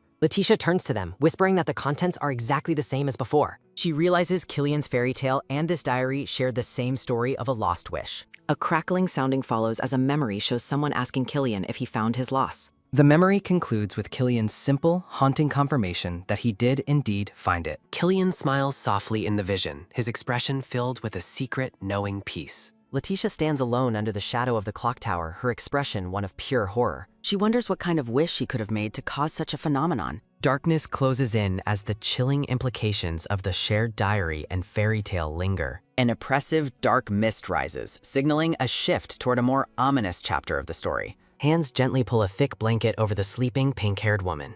Gorton, Furel, and a maid stand in a dimly lit bedroom, observing the sleeping woman. The bedroom remains quiet as the pink-haired woman rests beneath the covers. Gorton asks the maid if the lady is asleep, receiving a quiet nod. On a nearby stand, Gorton wonders what about the book caused such a shock. Turning to Furel, Gorton asks for his opinion, but the blonde man lacks answers. Furel looks away as a somber mood settles over the group by God. Her attention is taken by a sudden, quick tap sounding as a hand checks her temperature. Furel notes the rising fever, while Gorton laments that the improvement was short-lived. Furel questions if the treatment is correct, and Gorton insists they must persevere. In a lighthearted moment, Gorton tells Furel to fetch medicine while he handles compresses. Furel admits with a small smile that his worries grow as he gets older. A sharp creaking sounding follows as Furel exits the room and the heavy door shuts. The pink-haired woman remains in a deep, feverish slumber illuminated by soft light. A serene garden vision appears, featuring a white gazebo surrounded by lush greenery. A soft rustling sound follows as the pink-haired woman walks through the sunlit garden. A silver-haired man stands alone in a garden conservatory, his back to the viewer. He turns with a gentle, warm smile, his silver hair catching the bright sunlight. A close-up shows the woman's black heel stepping lightly onto the green garden lawn. She rushes toward the silver-haired man and throws her arms around him. The two embrace tightly amidst the sparkling light of the garden. A yellow sun hat falls to the ground, forgotten during their joyful reunion. The pink-haired woman awakens in bed, her eyes wide as the dream fades. Morning light streams through a window as she quietly acknowledges the new day. She remembers falling asleep in that position the previous evening. Peeking out from under the blanket, she processes her lingering thoughts. Narration reveals that the kingdom of Shooten once prospered through the use of time magic. Sitting among research papers, Latricia realizes that turning back time explains Killian's wish. She sits up abruptly, questioning why he would ever make such a choice. She recalls a tender moment where Killian leaned over her and spoke her name. Clutching the bedsheets, Latricia concludes that his wish wasn't motivated by her. She whispers to herself, struggling to accept the truth of her realization. Latricia sits alone on the bed, her long pink hair flowing over her shoulders. A week passes, marked by a clear blue sky and bright sunshine. At the Grand White Castle, a voice calls out to the lady in surprise. Standing in a lavish gown, Latricia is told the outfit is even more splendid than expected.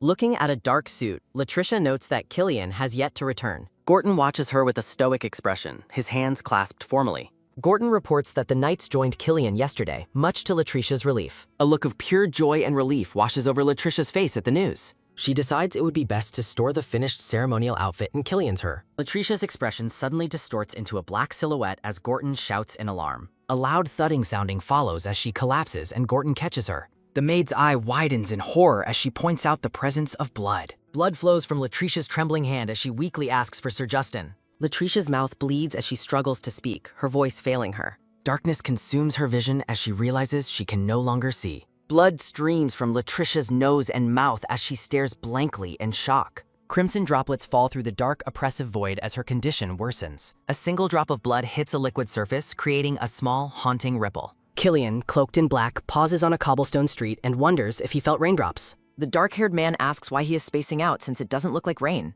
He questions if it's truly all right to waste time after helping with the recent jailbreak. He inquires about the reason for Killian's sudden decision to purchase several different lemon desserts. Killian explains that Latricia loves lemon desserts and he is buying them before returning home. A cheerful ha-ha sounding follows as the dark-haired man calls Killian a devoted husband who delights the Empress. Killian smiles warmly amidst a backdrop of flowers, simply hoping that Latricia will be happy.